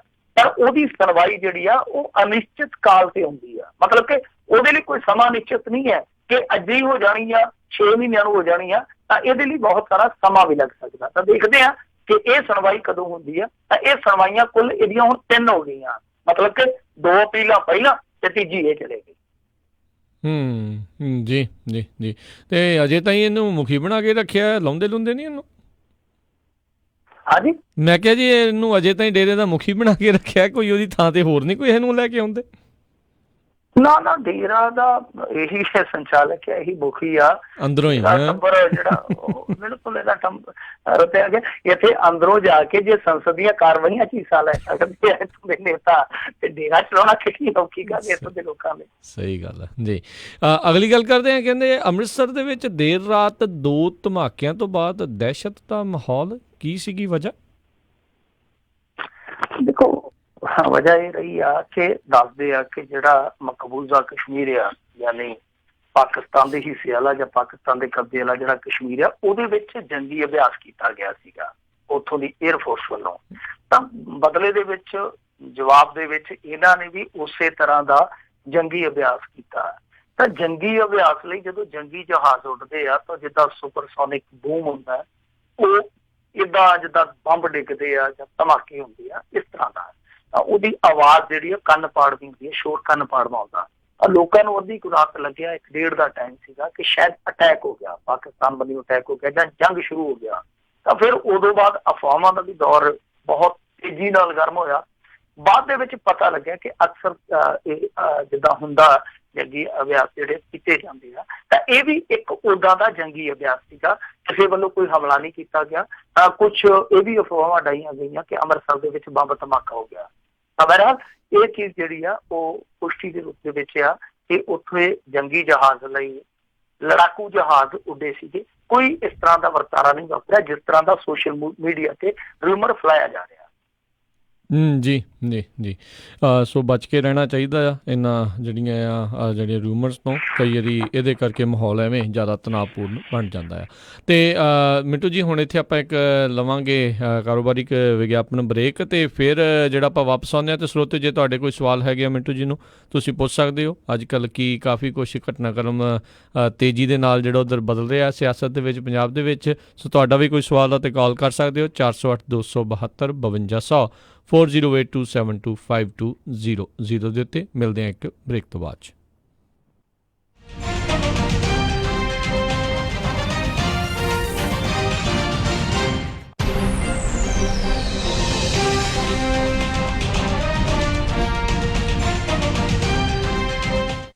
ਮੇਰੀ ਫੈਮਿਲੀ 'ਚ ਡਾਇਬੀਟੀਜ਼ ਤੇ ਕੈਂਸਰ ਦੀ ਪ੍ਰੋਬਲਮ ਹੈ, ਕਿਤੇ ਮੈਨੂੰ ਤਾਂ ਨਹੀਂ ਹੋ ਜੂ। ਮੇਰਾ ਬੀਪੀ ਤੇ ਕੋਲੇਸਟ੍ਰੋਲ ਹਾਈ ਰਹਿੰਦਾ ਹੈ, ਡਰ ਲੱਗਦਾ ਹੀ ਆ ਕਿਤੇ ਹਾਰਟ ਅਟੈਕ ਹੀ ਨਾ ਹੋ ਜਾਵੇ। ਮੇਰਾ ਜੋੜਾਂ ਦਾ ਦਰਦ ਵੱਧਦਾ ਹੀ ਜਾਂਦਾ ਹੈ, ਕਿਤੇ ਗੋਡੇ ਨਾ ਬਦਲਾਣੇ ਪੈ ਜਾਣ। ਚਿੰਤਾ ਨਾ ਕਰੋ, ਐਡਵਾਂਸ ਜੀਨੋਮਿਕਸ ਦੇ ਡਾਕਟਰ ਨਿਸ਼ਾ ਡੋਗਰਾ ਤੇ ਇਹਨਾਂ ਦੀ ਕੁਆਲੀਫਾਈਡ ਟੀਮ ਤੁਹਾਨੂੰ ਇਹਨਾਂ ਸਾਰੀਆਂ ਬਿਮਾਰੀਆਂ ਦੇ ਬਚਾਅ ਲਈ ਤੁਹਾਡੀ ਮਦਦ ਕਰ ਸਕਦੇ ਹਨ। ਜੀਨ ਟੈਸਟਿੰਗ ਰਾਹੀਂ ਬਿਮਾਰੀ ਦੀ ਜੜ ਤੱਕ ਪਹੁੰਚ ਕੇ ਪਰਮਾਨੈਂਟਲੀ ਠੀਕ ਕਰਨਗੇ। ਇਹਨਾਂ ਸਭ ਬਿਮਾਰੀਆਂ ਦੇ ਇਲਾਜ ਦੇ ਲਈ ਇਹ 3 ਫ੍ਰੀ ਸੈਮੀਨਾਰ ਕੈਲੀਫੋਰਨੀਆ 'ਚ ਕਰ ਰਹੇ ਹਨ। 23 ਮਾਰਚ ਸ਼ਨੀਚਰਵਾਰ ਸੈਕਰਾਮੈਂਟੋ 5 ਤੋਂ 8 ਵਜੇ, 24 ਮਾਰਚ ਦਿਨ ਐਤਵਾਰ ਨੂੰ ਮੋਡੈਸਟੋ ਸਵੇਰੇ 10 ਤੋਂ 1 ਵਜੇ ਤੱਕ ਅਤੇ ਫ੍ਰੀਮੌਂਟ ਸ਼ਾਮੀ 5 ਤੋਂ 8 ਵਜੇ ਤੱਕ। ਇਹਨਾਂ ਸੈਮੀਨਾਰਸ ਦੇ ਵਿੱਚ ਰਜਿਸਟਰ ਕਰਨ ਦੇ ਲਈ ਕਾਲ 419 699 0626 4196990626 ਜਾਂ WhatsApp ਨੰਬਰ 604 518 4148 6045184148। ਐਡਵਾਂਸ ਜੀਨੋਮਿਕਸ ਦੇ ਡਾਕਟਰ ਨਿਸ਼ਾ ਡੋਗਰਾ। ਇੰਡੀਅਨ ਸੇਵਰ ਹੋਲਸੇਲ ਪ੍ਰਿੰਟਿੰਗ ਵਾਲਿਆਂ ਤੋਂ ਬਣਵਾ ਸਕਦੇ ਹੋ 1000 ਬਿਜ਼ਨਸ ਕਾਰਡ ਸਿਰਫ ਹੀ $45 ਵਿੱਚ। Outdoor banner $699 per square feet, banner with stand ਸਿਰਫ $135 ਵਿੱਚ। 10 ਬਾਈ 10 ਦਾ event tent with hardware and fabric ਤੁਹਾਡੇ ਲੋਗੋ ਅਤੇ ਐਡ ਦੇ ਨਾਲ ਸਿਰਫ ਹੀ $1399 ਵਿੱਚ। Flyer, brochure, post card, poster, presentation folder, hang tags, envelopes, roll label, sticker ਅਤੇ ਇਹ ਐਵਰੀ ਡੋਰ ਡਾਇਰੈਕਟ ਮੇਲ ਦੀ ਸਰਵਿਸ ਵੀ ਦਿੰਦੇ ਹਨ। 9165255476 916 525 54 ਤੁਹਾਡੇ ਆਪਣੇ ਸ਼ਹਿਰ ਖੁੱਲ ਚੁੱਕੀ ਹੈ Fiji supermarket under new ownership, ਜਿਹਦਾ ਪਹਿਲਾ ਨਾਮ ਸਿੰਘ ਓਸ਼ੋਨੀਆ ਸੀ, ਜਿੱਥੋਂ ਲੈ ਸਕਦੇ ਹੋ ਫਿਜੀ, ਇੰਡੀਅਨ ਅਤੇ ਪਾਕਿਸਤਾਨੀ ਗਰੋਸਰੀ, ਹਰ ਇੱਕ ਤਰ੍ਹਾਂ ਦੇ ਮਸਾਲੇ, ਨੈਚੁਰਲ ਹਰਬਸ, ਮੀਟ, ਕਾਸਮੈਟਿਕ ਅਤੇ ਭਾਂਡੇ ਅਤੇ ਹਰ ਇੱਕ ਤਰ੍ਹਾਂ ਦੇ ਸਨੈਕਸ। ਤਾਜ਼ੀਆਂ ਸਬਜ਼ੀਆਂ ਹਰ ਰੋਜ਼ ਖਰੀਦ ਸਕਦੇ ਹੋ ਅਤੇ ਖੁੱਲੇ ਰਹਿੰਦੇ ਹਨ ਹਫਤੇ ਦੇ 7 ਦਿਨ, ਸਵੇਰੇ 10 ਵਜੇ ਤੋਂ ਸ਼ਾਮੀ 7 ਵਜੇ ਤੱਕ। ਵਧੇਰੇ ਜਾਣਕਾਰੀ ਲਈ ਗੱਲ ਕਰ ਸਕਦੇ ਹੋ 9166884116 916 688 4116। ਫਿਜੀ ਸੁਪਰਮਾਰਕੀਟ 6640 ਵੈਲੀ ਹਾਈ ਡਰਾਈਵ, ਸੈਕਰਾਮੈਂਟੋ। ਸ਼ਾਬਾਸ਼ ਡਿੰਪੀ, ਪਿਛਲੇ ਕੁਝ ਦਿਨਾਂ ਤੋਂ ਦੇਖ ਰਿਹਾ ਆ, ਬੜੇ ਟਾਈਮ ਨਾਲ ਆਉਂਦਾ ਆ, ਪੂਰੀ ਫੁਰਤੀ ਨਾਲ ਕੰਮ ਕਰਦਾ ਆ ਤੇ ਖੁਸ਼ ਵੀ ਰਹਿਣ ਲੱਗ ਪਿਆ ਆ। ਕੀ ਵਜ੍ਹਾ ਆ ਇਸ ਪਿੱਛੇ? ਬਸ ਵੀਰ ਜੀ, ਮੈਂ ਤਾਂ ਇਸ ਦਾ ਸਾਰਾ ਧੰਨਵਾਦ ਮੈਟਰੈਸ ਐਕਸਪ੍ਰੈਸ ਰੋਜ਼ਵੈਲ ਵਾਲੇ ਅੰਮ੍ਰਿਤਸਰਾਂ ਨੂੰ ਦਿੰਨਾ, ਜਿਨ੍ਹਾਂ ਨੇ ਮੈਨੂੰ ਬੜਾ ਹੀ ਆਰਾਮਦਾਇਕ ਮੈਟਰੈਸ ਦਵਾਇਆ। ਹੁਣ ਮੈਂ ਚੈਨ ਦੀ ਨੀਂਦ ਸੌਣਾ ਆ। ਮੈਟਰੈਸ ਐਕਸਪ੍ਰੈਸ ਰੋਜ਼ਵੈਲ, ਜਿਨ੍ਹਾਂ ਦੇ ਕੋਲੋਂ high quality mattress wholesale price ਤੇ ਮਿਲਦੇ ਹਨ। ਤੁਸੀਂ ਇੱਥੋਂ Sealy, Simmons, nature sleep, gel memory foam, adjustable base ਵਾਲੇ ਗੱਦੇ ਲੈ ਸਕਦੇ ਹੋ। ਬਾਕੀ ਵੱਡੇ ਸਟੋਰਾਂ ਨਾਲੋਂ 50 ਤੋਂ 70% ਤੱਕ ਘੱਟ ਕੀਮਤਾਂ ਹੁੰਦੀਆਂ ਹਨ। ਇਹ ਪੰਜਾਬੀ ਵਿੱਚ ਗੱਲ ਕਰਦੇ ਨੇ। ਇਹਨਾਂ ਦਾ address 1811 Douglas boulevard, Roseville, Ross store ਦੇ ਨਜ਼ਦੀਕ। ਹੋਰ ਜਾਣਕਾਰੀ ਲਈ ਕਾਲ ਅੰਮ੍ਰਿਤਸਰਾਂ 5304155959 530 415 5959। ਮੈਨੀ ਹੇਅਰ 5303007663 530 37663। ਇਹਨਾਂ ਦੇ ਸਟੋਰ ਯੂਬਾ ਸਿਟੀ, ਡੇਵਿਸ ਅਤੇ ਫਾਲਸਮ ਵਿੱਚ ਵੀ ਹਨ। ਵਿਹਾਨੀਆਂ ਕੋਕਾ ਕੜਵਾ ਦੇ ਮਾਇਆ ਕੋਕਾ। ਮੈਂ ਕਿਹਾ ਸੁਣਦੇ ਨਹੀਂ ਜੀ, ਮੇਰੀਆਂ ਸਾਰੀਆਂ ਸਹੇਲੀਆਂ ਕੋਲ ਸੋਨੇ ਦੇ ਬੜੇ ਸੋਹਣੇ ਸੋਹਣੇ ਗਹਿਣੇ ਆ, ਇੱਕ ਮੈਂ ਹੀ ਆ ਜਿਹੜੀਆਂ ਪੁਰਾਣੀਆਂ ਜੀਆਂ ਵਾਲੀਆਂ ਪਾਈ ਫਿਰਦੀ ਨੂੰ ਕਿੰਨੇ ਸਾਲ ਹੋ ਗਏ ਆ। ਮੈਨੂੰ ਨਹੀਂ ਪਤਾ, ਮੈਨੂੰ ਵੀ ਸੋਹਣੇ ਸੋਹਣੇ ਗਹਿਣੇ ਬਣਵਾ ਕੇ ਦਿਓ। ਲੈ ਇਹ ਕਿਹੜੀ ਗੱਲ ਆ, ਤੂੰ ਚੱਲ ਬੱਗਾ ਜੁਐਲਰਸ ਦੇ, ਮੈਂ ਤੈਨੂੰ ਹੁਣੇ ਲੈ ਕੇ ਦਿੰਨਾ ਸੋਹਣੇ ਸੋਹਣੇ ਗਹਿਣੇ, ਫਿਰ ਦੇਖੀ ਤੇਰੀ ਵੀ ਸਹੇਲੀਆਂ 'ਚ ਟੌਰ ਬਣ ਜਾਊਗੀ। ਬੱਗਾ ਜੁਐਲਰਸ ਸੈਕਰਾਮੈਂਟੋ, ਜਿੱਥੋਂ ਖਰੀਦ ਸਕਦੇ ਹੋ ਵਿਆਹ ਸ਼ਾਦੀਆਂ ਲਈ ਖੂਬਸੂਰਤ ਗਹਿਣੇ ਤੇ ਨਾਲ ਹੀ ਸੋਨੇ ਦੇ ਬਦਲੇ ਕੈਸ਼ ਵੀ ਲੈ ਸਕਦੇ ਹੋ। ਵਿਆਹ ਸ਼ਾਦੀ ਜਾਂ ਕਿਸੇ ਵੀ ਇਵੈਂਟ ਤੇ ਡੈਕੋਰੇਸ਼ਨ ਵੀ ਕਰਦੇ ਹਨ ਤੇ ਹਰ ਤਰ੍ਹਾਂ ਦੇ ਕਸਟਮ ਗਹਿਣੇ ਤਿਆਰ ਕਰਵਾ ਸਕਦੇ ਹੋ। ਹੋਰ ਜਾਣਕਾਰੀ ਲਈ ਕਾਲ ਕਰੋ ਜੌਨੀ ਜੀ ਨੂੰ 9169128842 916 912 8842। ਪਤਾ ਨੋਟ ਕਰੋ 6930 65th street, number 115, Chinatown supermarket, Sacramento. Phone number 916 912 8842 9169128842। Bagga jewellers, Sacramento. ਭਾਜੀ ਨਵੇਂ ਟਰੱਕ ਦੀਆਂ ਮੁਬਾਰਕਾਂ, ਬੜਾ ਸ਼ਾਨਦਾਰ ਆ। ਬਸ ਜੀ, ਕੱਲ ਹੀ California truck and trailer sales ਸੈਲਮੇ ਵਾਲਿਆਂ ਤੋਂ ਲੈ ਕੇ ਆਂਦਾ। ਉਹਨਾਂ ਨੇ ਇੰਨੀ ਵਧੀਆ ਡੀਲ ਦਿੱਤੀ, ਮੇਰੇ ਕੋਲੋਂ ਨਾ ਹੀ ਨਹੀਂ ਹੋਈ। ਤੁਹਾਡੇ ਪੁਰਾਣੇ ਟਰੱਕ ਦਾ ਕੀ ਬਣਿਆ? ਉਹਨੂੰ ਤਾਂ ਮੈਂ ਵਧੀਆ ਕੀਮਤ ਤੇ ਟ੍ਰੇਡ ਕਰ ਲਿਆ। ਮੈਂ ਵੀ ਨਵਾਂ ਟਰੱਕ ਲੈਣ ਬਾਰੇ ਸੋਚ ਰਿਹਾ ਆ। ਜਦੋਂ ਦੀਆਂ ELDਆਂ ਲੱਗੀਆਂ ਆ, ਡਰਾਈਵਰਾਂ ਦੀ ਤੇ ਕਮਾਈ ਨਹੀਂ ਹੁੰਦੀ। ਫੇਰ ਤਾਂ ਤੂੰ ਇਹਨਾਂ ਕੋਲ ਹੀ ਜਾ। ਇਹਨਾਂ ਕੋਲ ਟਰੱਕ ਐਂਡ ਟ੍ਰੇਲਰਸ ਦੀ ਬਹੁਤ ਵੱਡੀ ਇਨਵੈਂਟਰੀ ਆ ਤੇ ਨਾਲੇ ਟਰੱਕ ਫੈਕਟਰੀ ਵਾਰੰਟੀ ਨਾਲ ਆਉਂਦੇ ਨੇ, ਕਿਉਂਕਿ ਇਹ ਟਰੱਕ ਬੈਂਕ ਜਾਂ ਆਕਸ਼ਨ ਤੋਂ ਨਹੀਂ ਲੈਂਦੇ। ਕੀ ਇਹਨਾਂ ਕੋਲ ਆਟੋਮੈਟਿਕ ਟਰੱਕ ਵੀ ਨੇ? ਓਏ ਬਹੁਤ ਨੇ, ਪਰ ਮੇਰਾ ਕ੍ਰੈਡਿਟ ਚੰਗਾ ਨਹੀਂ। ਉਹ ਫਿਕਰ ਨਾ ਕਰ, ਇਹਨਾਂ ਕੋਲ ਨੋ ਕ੍ਰੈਡਿਟ ਤੇ ਬੈਡ ਕ੍ਰੈਡਿਟ ਵਾਲਿਆਂ ਲਈ ਵੀ ਬਹੁਤ ਪ੍ਰੋਗਰਾਮ ਨੇ। ਹੋਰ ਡੀਲਰਾਂ ਵਾਂਗ $3-4 ਵਾਧੂ ਫੀਸਾਂ ਨਹੀਂ ਲਾਉਂਦੇ। ਫਿਰ ਤਾਂ ਮੈਂ ਕੱਲ ਹੀ ਜਾਣਾ ਆ। California truck and trailer sales 10604 east mountain view Selma ਬਲੇਰੋ ਦੇ ਪਿੱਛੇ। ਹਫਤੇ ਦੇ 7 ਦਿਨ ਖੁੱਲੇ ਰਹਿੰਦੇ ਨੇ। ਹੋਰ ਜਾਣਕਾਰੀ ਲਈ ਕਾਲ ਨਵਪ੍ਰੀਤ ਸਿੰਘ ਜਾਂ ਅਮੀਰ ਕਬਾਨੀ 5599052166 559-905-2166। ਤੁਸੀਂ ਸੁਣ ਰਹੇ ਹੋ KOBO Yuba city 1450 AM, KIID Sacramento 1470 AM, KWRU Fresno 1300 AM, KLHC Bakersfield 1350 AM। Punjabi radio USA ਸੁਣ ਰਹੇ ਸਾਰੇ ਸਰੋਤਿਆਂ ਨੂੰ ਇੱਕ ਵਾਰੀ ਫੇਰ ਨਿੱਘੀ ਜੀ ਆਇਆਂ ਨੂੰ। ਸਭ ਦਾ ਸਵਾਗਤ ਹੈ। ਸਰੋਤਿਓ, ਪ੍ਰੋਗਰਾਮ ਚੱਲ ਰਿਹਾ ਜੀ ਖਬਰ ਤੇ ਨਜ਼ਰ। ਮਿੰਟੂ ਜੀ, ਜੀ ਆਇਆਂ ਨੂੰ, ਸਵਾਗਤ ਹੈ, ਸਤਿ ਸ਼੍ਰੀ ਅਕਾਲ ਜੀ। ਸ਼ੁਕਰੀਆ ਜੀ, ਸਾਰਿਆਂ ਨੂੰ ਸਤਿ ਸ਼੍ਰੀ ਅਕਾਲ ਜੀ। ਸਰੋਤਿਓ, ਜੇ ਤੁਹਾਡਾ ਵੀ ਕੋਈ ਸਵਾਲ ਹੈਗਾ ਮਿੰਟੂ ਜੀ ਨੂੰ ਤੁਸੀਂ ਪੁੱਛਣਾ ਚਾਹੁੰਦੇ ਹੋ ਤਾਂ ਕਾਲ ਕਰ ਸਕਦੇ ਹੋ। ਸਟੂਡੀਓ ਦੇ ਫੋਨ ਲਾਈਨਸ ਓਪਨ ਨੇ, ਨੰਬਰ ਹੈ 408-272-5200। ਆਪਣੇ ਪਹਿਲੇ ਕਾਲਰ ਨੇ ਬਲਰਾਜ ਜੀ, ਸਵਾਗਤ ਹੈ, ਸਤਿ ਸ਼੍ਰੀ ਅਕਾਲ। ਹਾਂਜੀ ਭਾਈ, ਸਤਿ ਸ਼੍ਰੀ ਅਕਾਲ ਜੀ। ਸਤਿ ਸ਼੍ਰੀ ਅਕਾਲ ਭਾਜੀ, ਮੇਰਾ ਸਵਾਲ ਇਹ ਆ ਵੀ ਇੱਕ ਤਾਂ ਜਿਹੜਾ ਅੱਗੇ ਸੱਜਣ ਕੁਮਾਰ ਨੇ ਕਹਿੰਦੇ ਸੀ ਵੀ ਪਟੀਸ਼ਨ ਪਾਈ ਆ ਖਨੀ ਸੁਪਰੀਮ ਕੋਰਟ ਚ, ਹਨਾ, ਵੀ ਉਹਦਾ ਕੀ ਬਣਿਆ? ਤੇ ਦੂਜਾ ਸਵਾਲ ਮੇਰਾ ਇਹ ਆ ਵੀ ਜਿਹੜਾ ਇਹ ਰਾਫੇਲ ਡੀਲ ਦਾ ਰੌਲਾ ਪੈਂਦਾ, ਹਨਾ, ਜਹਾਜ਼ ਖਰੀਦਣੇ ਇੰਡੀਆ ਨੇ ਆ ਤੇ ਵੇਚਣੇ ਫਰਾਂਸ ਨੇ ਆ, ਸੋ ਫਿਰ ਵਿੱਚ ਅੰਬਾਨੀਆਂ ਦਾ ਕੀ ਰੋਲ ਆ, ਹਨਾ, ਇਹਦੇ ਵੀ ਜਿਵੇਂ ਕਹਿੰਦੇ ਵੀ ਅੰਬਾਨੀਆਂ ਨੂੰ ਫਾਇਦਾ ਹੋਣਾ। ਤੇ ਬਸ ਆਹ ਦੋ ਸਵਾਲ ਨੇ ਤੇ ਫੋਨ ਨਾ ਪਲੀਜ਼ ਕੱਟਿਓ। ਨਹੀਂ, ਪਹਿਲਾ ਸਵਾਲ ਕਿਹੜਾ? ਤੁਸੀਂ ਕਿਹੜੀ ਪਟੀਸ਼ਨ ਦੀ ਗੱਲ ਕੀਤੀ ਆ? ਸੱਜਣ ਕੁਮਾਰ ਨੇ ਕੋਈ ਸੁਪਰੀਮ ਕੋਰਟ ਚ? ਨਹੀਂ, ਉਹਦੀ ਸੁਣਵਾਈ ਟਲ ਗਈ ਅੱਜ, ਉਹਦੀ ਸੁਣਵਾਈ ਟਲ ਗਈ ਆ ਤੇ ਮੇਰੇ ਖਿਆਲ ਦੇ ਨਾਲ ਉਹਦੀ ਸੁਣਵਾਈ ਨਹੀਂ ਹੋਈ। ਉਹ ਮਤਲਬ ਕਿ ਜੇਲ੍ਹ ਦੇ ਵਿੱਚ ਹੀ ਰਹੂਗਾ। ਦੂਜੀ ਚੀਜ਼ ਜਿਹੜੀ ਤੁਸੀਂ ਕਹੀ ਯਾਰ ਰਾਫੇਲ ਡੀਲ ਦੀ, ਬਿਲਕੁਲ ਹੀ ਦੋ ਦੇਸ਼ਾਂ ਦਾ ਆਪਸੀ ਸਮਝੌਤਾ ਵਾ, ਪਰ ਰੌਲਾ ਇਸੇ ਕਰਕੇ ਹੀ ਪੈਂਦਾ ਕਿਉਂਕਿ ਦੇਖੋ ਇੱਕ ਚੱਕਰ ਆ ਕਿ ਜਿਹੜਾ ਸਾਡਾ ਇੱਥੋਂ ਦਾ ਹੈਗੀ ਆ ਨਾ ਹਿੰਦੁਸਤਾਨ ਐਰੋਨੌਟਿਕ ਲਿਮਟਿਡ ਕਹਿੰਦੇ ਉਹਨੂੰ, ਤਾਂ ਉਹ ਜਿਹੜਾ ਉਹ ਵਿੱਚ ਪਹਿਲਾਂ ਪਾਰਟਨਰ ਸੀਗਾ, ਪਹਿਲੀ ਜਿਹੜੀ ਡੀਲ ਸੀਗੀ। ਤਾਂ ਜਦੋਂ ਇਹਨਾਂ ਨੇ ਉਹ ਡੀਲ ਰੱਦ ਕਰਕੇ ਇਹ ਨਵੀਂ ਡੀਲ ਕੀਤੀ ਆ ਮੋਦੀ ਹੋਰਾਂ ਨੇ, ਤਾਂ ਉਹ ਜਿਹੜਾ HAL ਸੀਗਾ ਉਹਨੂੰ ਕਰ ਦਿੱਤਾ, ਜਦ ਕਿ ਉਹ ਸਰਕਾਰੀ ਅਦਾਰਾ, ਮਤਲਬ ਕਿ ਇਹਨਾਂ ਚੀਜ਼ਾਂ ਲਈ ਡਿਫੈਂਸ ਦੇ ਜੋ ਵੀ ਇਕਵਿਪਮੈਂਟ ਬਣਦੇ ਆ ਜਾਂ ਆਉਂਦੇ ਆ ਉਹਨਾਂ ਦੇ ਵਿੱਚ, ਜਿੱਦਾਂ ਟੈਕਨੋਲੋਜੀ ਇੱਧਰ ਆਉਂਦੀ ਆ, ਜਿਵੇਂ ਪਹਿਲੇ ਡੀਲ ਦੇ ਵਿੱਚ ਵਿਵਸਥਾ ਸੀਗੀ ਕਿ ਕੁਛ ਜਹਾਜ਼ ਜਿਹੜੇ ਉੱਧਰੋਂ ਤਿਆਰ ਹੋ ਕੇ ਆਉਣਗੇ, ਬਾਕੀ ਇੱਧਰ ਹੋਣਗੇ, ਇੰਡੀਆ 'ਚ ਅਸੈਂਬਲ ਹੋਣਗੇ। ਤਾਂ HAL ਨੂੰ ਇੱਕ ਪਾਰਟਨਰ ਬਣਾਇਆ ਗਿਆ ਸੀ ਇੱਧਰ। ਤਾਂ ਹੋਇਆ ਕਿ ਜਿਹੜੀ ਦੂਸਰੀ ਡੀਲ ਹੋਈ ਉਹਦੇ ਵਿੱਚ HAL ਦਾ ਪਤਾ ਕੱਟ ਕੇ ਅੰਬਾਨੀਆਂ ਨੂੰ ਇੱਕ ਤਰ੍ਹਾਂ ਨਾਲ ਕਹਿ ਲਈਏ ਕਿ ਪਾਰਟਨਰ ਬਣਾ ਲਿਆ ਗਿਆ HAL ਦੀ ਜਗ੍ਹਾ ਤੇ। ਹਾਈ ਹੀ ਇੱਕ ਪੰਗਾ, ਹਾਈ ਇੱਕ ਰੌਲਾ ਕਿ ਜਿਹੜਾ ਬੰਦਾ ਦਿਵਾਲੀਆ ਹੋ ਚੁੱਕਾ, ਜਿਹਦੀ ਕੰਪਨੀ ਨੂੰ ਡਿਫੈਂਸ ਦੇ ਵਿੱਚ ਕੋਈ ਤਜਰਬਾ ਹੀ ਨਹੀਂ ਹੈ, ਤਾਂ ਉਹਨੂੰ ਕਿਸ ਤਰ੍ਹਾਂ ਪਾਰਟਨਰ ਬਣਾਇਆ ਜਾ ਰਿਹਾ? ਫਰਾਂਸ ਵਾਲੇ ਕਹਿੰਦੇ ਆ, ਕੰਪਨੀ ਵਾਲੇ ਕਹਿੰਦੇ ਆ ਕਿ ਸਾਡੀ ਚੋਣ ਸੀ, ਜਦ ਕਿ ਵਿਰੋਧੀ ਕਹਿੰਦੇ ਆ ਕਿ ਅਸਲ ਦੇ ਵਿੱਚ PMO ਨੇ ਹੀ ਕਿਤੇ ਨਾ ਕਿਤੇ ਦਖਲ ਦੇ ਕੇ ਇਸ ਡੀਲ ਦੇ ਵਿੱਚ ਅੰਬਾਨੀ ਨੂੰ ਸੈੱਟ ਕੀਤਾ। ਜੀ। ਅਗਲੇ ਕਾਲਰ ਨੇ ਪਰਮਿੰਦਰ, ਸਤਿ ਸ਼੍ਰੀ ਅਕਾਲ, ਸਵਾਗਤ ਹੈ ਜੀ।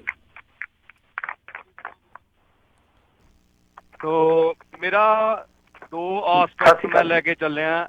ਭਾਰਤ ਦੀ ਜਿਹੜੀ ਡੈਮੋਕ੍ਰੇਸੀ ਆ, ਭਾਰਤ ਮੂਹਰੀ ਮੁਲਕਾਂ ਦੇ ਵਿੱਚ ਆਉਂਦਾ ਲੋਕਤੰਤਰਿਕ ਦੇ ਵਿੱਚ, ਸੋ ਇੱਥੋਂ ਦੇ ਹੀ ਲੋਕਾਂ ਤੋਂ ਇਹਦੀ ਡੈਮੋਕ੍ਰੇਸੀ ਨੂੰ ਖਤਰਾ। ਸਭ ਤੋਂ ਪਹਿਲਾਂ ਤਾਂ ਮੀਡੀਆ, ਮੈਂ ਸਪਸ਼ਟ ਕਰਦਾ ਕਿ ਸਾਰਾ ਮੀਡੀਆ ਇੱਦਾਂ ਦਾ ਨਹੀਂ ਹੈਗਾ, ਪਰ ਬਹੁਤਾਤ ਦੇ ਵਿੱਚ ਮੀਡੀਆ ਜਿਹੜੀਆਂ ਏਜੰਸੀਜ਼ ਨੇ ਉਹ ਭਾਰਤ ਦੀ ਡੈਮੋਕ੍ਰੇਸੀ ਨੂੰ ਕਿਤੇ ਨਾ ਕਿਤੇ ਖੋਰਾ ਲਾ ਰਹੀਆਂ ਨੇ। ਉਹ ਲੋਕਾਂ ਦੀ ਗੱਲ ਨਹੀਂ ਕਰਦੀਆਂ, ਉਹ ਸਮੇਂ ਦੀਆਂ ਸਰਕਾਰਾਂ ਦੀ ਜਾਂ ਉਹਨਾਂ ਲੀਡਰਾਂ ਦੀ ਗੱਲ ਕਰਦੀਆਂ ਨੇ ਜਿਨ੍ਹਾਂ ਨੇ ਉਸ ਮੀਡੀਆ ਦੇ ਉੱਤੇ ਆਪਣਾ ਕਬਜ਼ਾ ਕੀਤਾ ਹੋਇਆ ਹੈ। ਹਾਲਾਂਕਿ ਮੀਡੀਆ ਦਾ ਰੋਲ ਹੁੰਦਾ ਹੈ ਲੋਕਤੰਤਰ ਦੀ, ਆਪਾਂ ਕਹਿ ਸਕਦੇ ਹਾਂ ਕਿ ਤੀਸਰੀ ਅੱਖ ਹੁੰਦਾ ਮੀਡੀਆ, ਲੋਕਾਂ ਦੇ ਸਾਹਮਣੇ ਸਹੀ ਜੀ ਹਾਂਜੀ ਚੌਥਾ ਥੰਮ, ਚਲੋ ਮੈਂ ਗਲਤ ਵੀ ਹੋ ਸਕਦਾ ਜੀ ਕਿਤੇ ਨਾ ਕਿਤੇ, ਜੀ ਸੌਰੀ, ਕਿਤੇ ਨਾ ਕਿਤੇ ਉਹਨੇ ਲੋਕਾਂ ਨੂੰ ਸਹੀ ਦਿਸ਼ਾ, ਸਹੀ ਖਬਰ ਦੇਣੀ ਹੁੰਦੀ ਆ। ਹੁਣ ਹਾਲ ਕੀ ਹੈ ਕਿ ਮੀਡੀਆ ਖਬਰ ਦੇ ਕੇ ਮੁੜ ਕੇ ਉਹਦੇ ਤੇ ਸਪਸ਼ਟੀਕਰਨ ਜਾਂ ਉਸ ਖਬਰ ਦੀ ਦੁਬਾਰਾ ਫੇਰ ਇੱਕ ਵਾਰ ਰਿਵਿਊ ਕਰਦੇ ਆ। ਦੂਜੀ ਗੱਲ ਮੈਂ ਲੀਡਰਾਂ ਦੇ ਨਾਲ ਦੇ ਬਾਰੇ ਕਰਨਾ ਚਾਹੁੰਦਾ। ਅੱਜ ਤੋਂ 2 ਦਹਾਕੇ ਪਹਿਲਾਂ ਜਦੋਂ ਅਸੀਂ ਕਾਲਜ ਦੇ ਵਿੱਚ ਪੜ੍ਹਦੇ ਸੀ, ਇੱਕ ਲੀਡਰ ਦਾ ਸਤਿਕਾਰ ਹੁੰਦਾ ਸੀ, ਇਹ ਸਾਡਾ MLA ਹੈ, ਇਹ ਸਾਡਾ ਜ਼ਿਲ੍ਹਾ ਪ੍ਰਧਾਨ ਹੈ, ਇਹ ਸਾਡਾ ਮੁੱਖ ਮੰਤਰੀ ਹੈ, ਹਨਾ ਜੀ। ਪਰ ਹੁਣ ਜੋ ਲੀਡਰਾਂ ਦਾ ਹਾਲ ਹੋ ਚੁੱਕਿਆ, ਉਹ ਇਹ ਤੁਸੀਂ ਖਬਰ ਸਾਂਝੀ ਕੀਤੀ ਹੈ ਕਿ ਉਹਨਾਂ ਦੇ ਪੋਸਟਾਂ ਦੇ ਉੱਤੇ ਕਾਲ ਮਰੀ ਜਾਂਦੀ ਆ, ਜੁੱਤੀਆਂ ਮਾਰੀਆਂ ਜਾਂਦੀਆਂ ਨੇ, ਠੀਕ ਹੈ।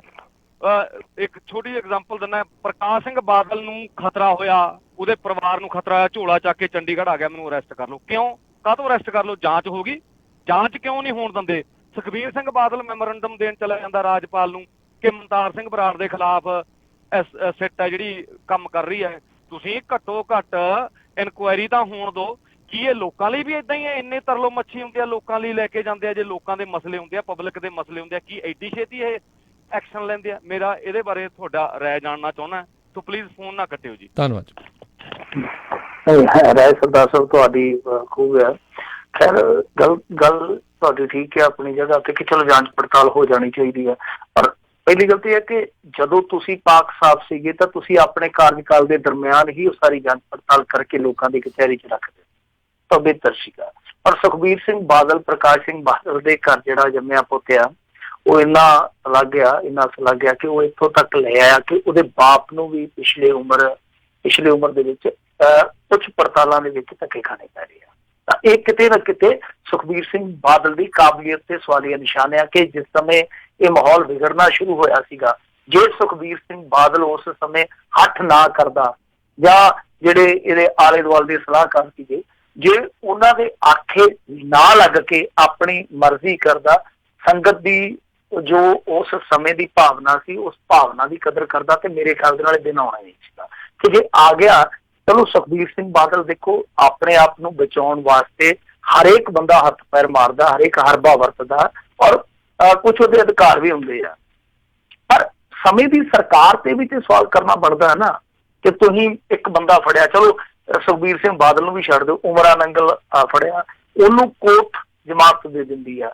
ਕੋਈ ਤੁਸੀਂ ਪੁਲਿਸ ਅਧਿਕਾਰੀ ਨਾਮਜ਼ਦ ਕਰਦੇ ਹੋ, ਉਹ ਬਾਹਰ ਦੀ ਬਾਹਰ ਜ਼ਮਾਨਤ ਲੈ ਜਾਂਦੇ ਆ। ਇਹੋ ਜਿਹਾ ਮਾਮਲਾ ਜਿਹਦੇ ਵਿੱਚ 2 ਨਿਰਦੋਸ਼ ਸਿੱਖਾਂ ਨੂੰ ਕਤਲ ਕੀਤਾ ਗਿਆ ਵਾ, ਤਾਂ ਉਹਦੇ ਵਿੱਚ ਬਾਹਰ ਦੀ ਬਾਹਰ ਪੁਲਿਸ ਵਾਲੇ ਜ਼ਮਾਨਤ ਲੈ ਜਾਂਦੇ ਜਿਹੜੇ ਨਾਮਜ਼ਦ ਹੈ FIR। ਤਾਂ ਇਹਦੇ ਤੇ ਸਰਕਾਰ ਦੀ ਮਨਸ਼ਾ, ਸਰਕਾਰ ਦੀ ਜਿਹੜੀ ਕਾਰਕਰਦਗੀ ਉਹਨੂੰ ਵੀ ਸਵਾਲ ਕਰਨੇ ਪੜਦੇ ਆ।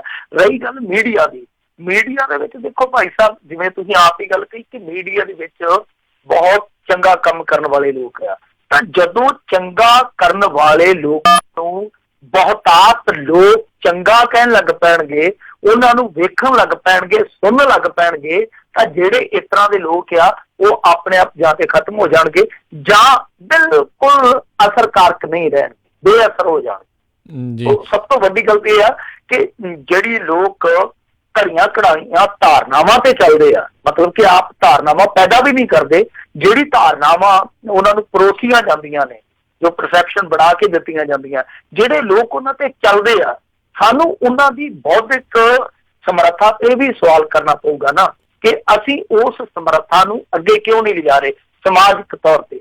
ਤਾਂ ਉਹਦੇ ਵਿੱਚ ਕੀ ਆ ਕਿ ਸਿਆਸਤ ਔਰ ਧਰਮ, ਇਹ ਦੋਵੇਂ ਚੀਜ਼ਾਂ ਜਿਹੜੀਆਂ ਉਹ ਇੱਕ ਅੜੰਗਾ ਬਣ ਕੇ ਖੜੀ। ਅਸੀਂ ਸਮੂਹਿਕ ਤੌਰ ਤੇ ਕਦੇ ਨਾ ਸੋਚਦੇ ਆ, ਨਾ ਲੜਦੇ ਆ, ਨਾ ਇਕੱਠੇ ਹੁੰਦੇ। ਜੀ ਜੀ, ਅਗਲੇ ਕਾਲਰ ਆਪਣੇ ਨਾਲ ਜੁੜੇ ਨੇ ਜਸਬੀਰ ਜੀ, ਸਵਾਗਤ ਹੈ। ਸਤਿ ਸ਼੍ਰੀ ਅਕਾਲ ਜੀ। ਹਾਂਜੀ, ਸਤਿ ਸ਼੍ਰੀ ਅਕਾਲ ਜੀ ਦੋਨਾਂ ਭਰਾਵਾਂ ਨੂੰ। ਸਤਿ ਸ਼੍ਰੀ ਅਕਾਲ। ਹਾਂਜੀ, ਬਿੰਟੂ ਸਾਹਿਬ ਨੂੰ ਮੈਂ ਆਪਣੇ ਸਵਾਲ ਪੁੱਛਣਾ ਜੀ। ਇੱਕ ਜਿਹੜੇ ਆਪਣੇ ਗੁਰਬਚਨ ਸਿੰਘ ਜਿਹੜੇ ਪਹਿਲਾਂ ਸਾਬਕਾ ਜਥੇਦਾਰ ਚਲੇ ਗਏ, ਉਹ ਤਾਂ 21 ਕਿਲੋ ਦੁੱਧ ਪੀਂਦੇ ਸੀ ਰੋਜ਼ ਦਾ, ਤੇ ਜਿਹੜੇ ਹੁਣ ਨੇ ਆਪਣੇ ਹਰਪ੍ਰੀਤ ਜੀ, ਇਹ ਕਿੰਨਾ ਦੁੱਧ ਪੀਂਦੇ ਆ? ਇੱਕ ਗੱਲ ਜੀ। ਦੂਜੀ ਗੱਲ ਉਹ ਜਿਹੜੇ ਆਪਣੇ ਇਹ ਆંકੜਾ ਕਿੱਥੋਂ ਆਇਆ ਜਸਬੀਰ ਜੀ 21 ਕਿਲੋ ਵਾਲਾ? 21 ਕਿਲੋ ਵਾਲਾ ਜੀ ਵਿਧਾਨ ਸਭਾ ਚ ਹਰਮਿੰਦਰ ਸਿੰਘ ਗਿੱਲ ਨੇ ਦਿੱਤਾ ਸੀਗਾ ਜੀ। ਅੱਛਾ ਜੀ, ਠੀਕ।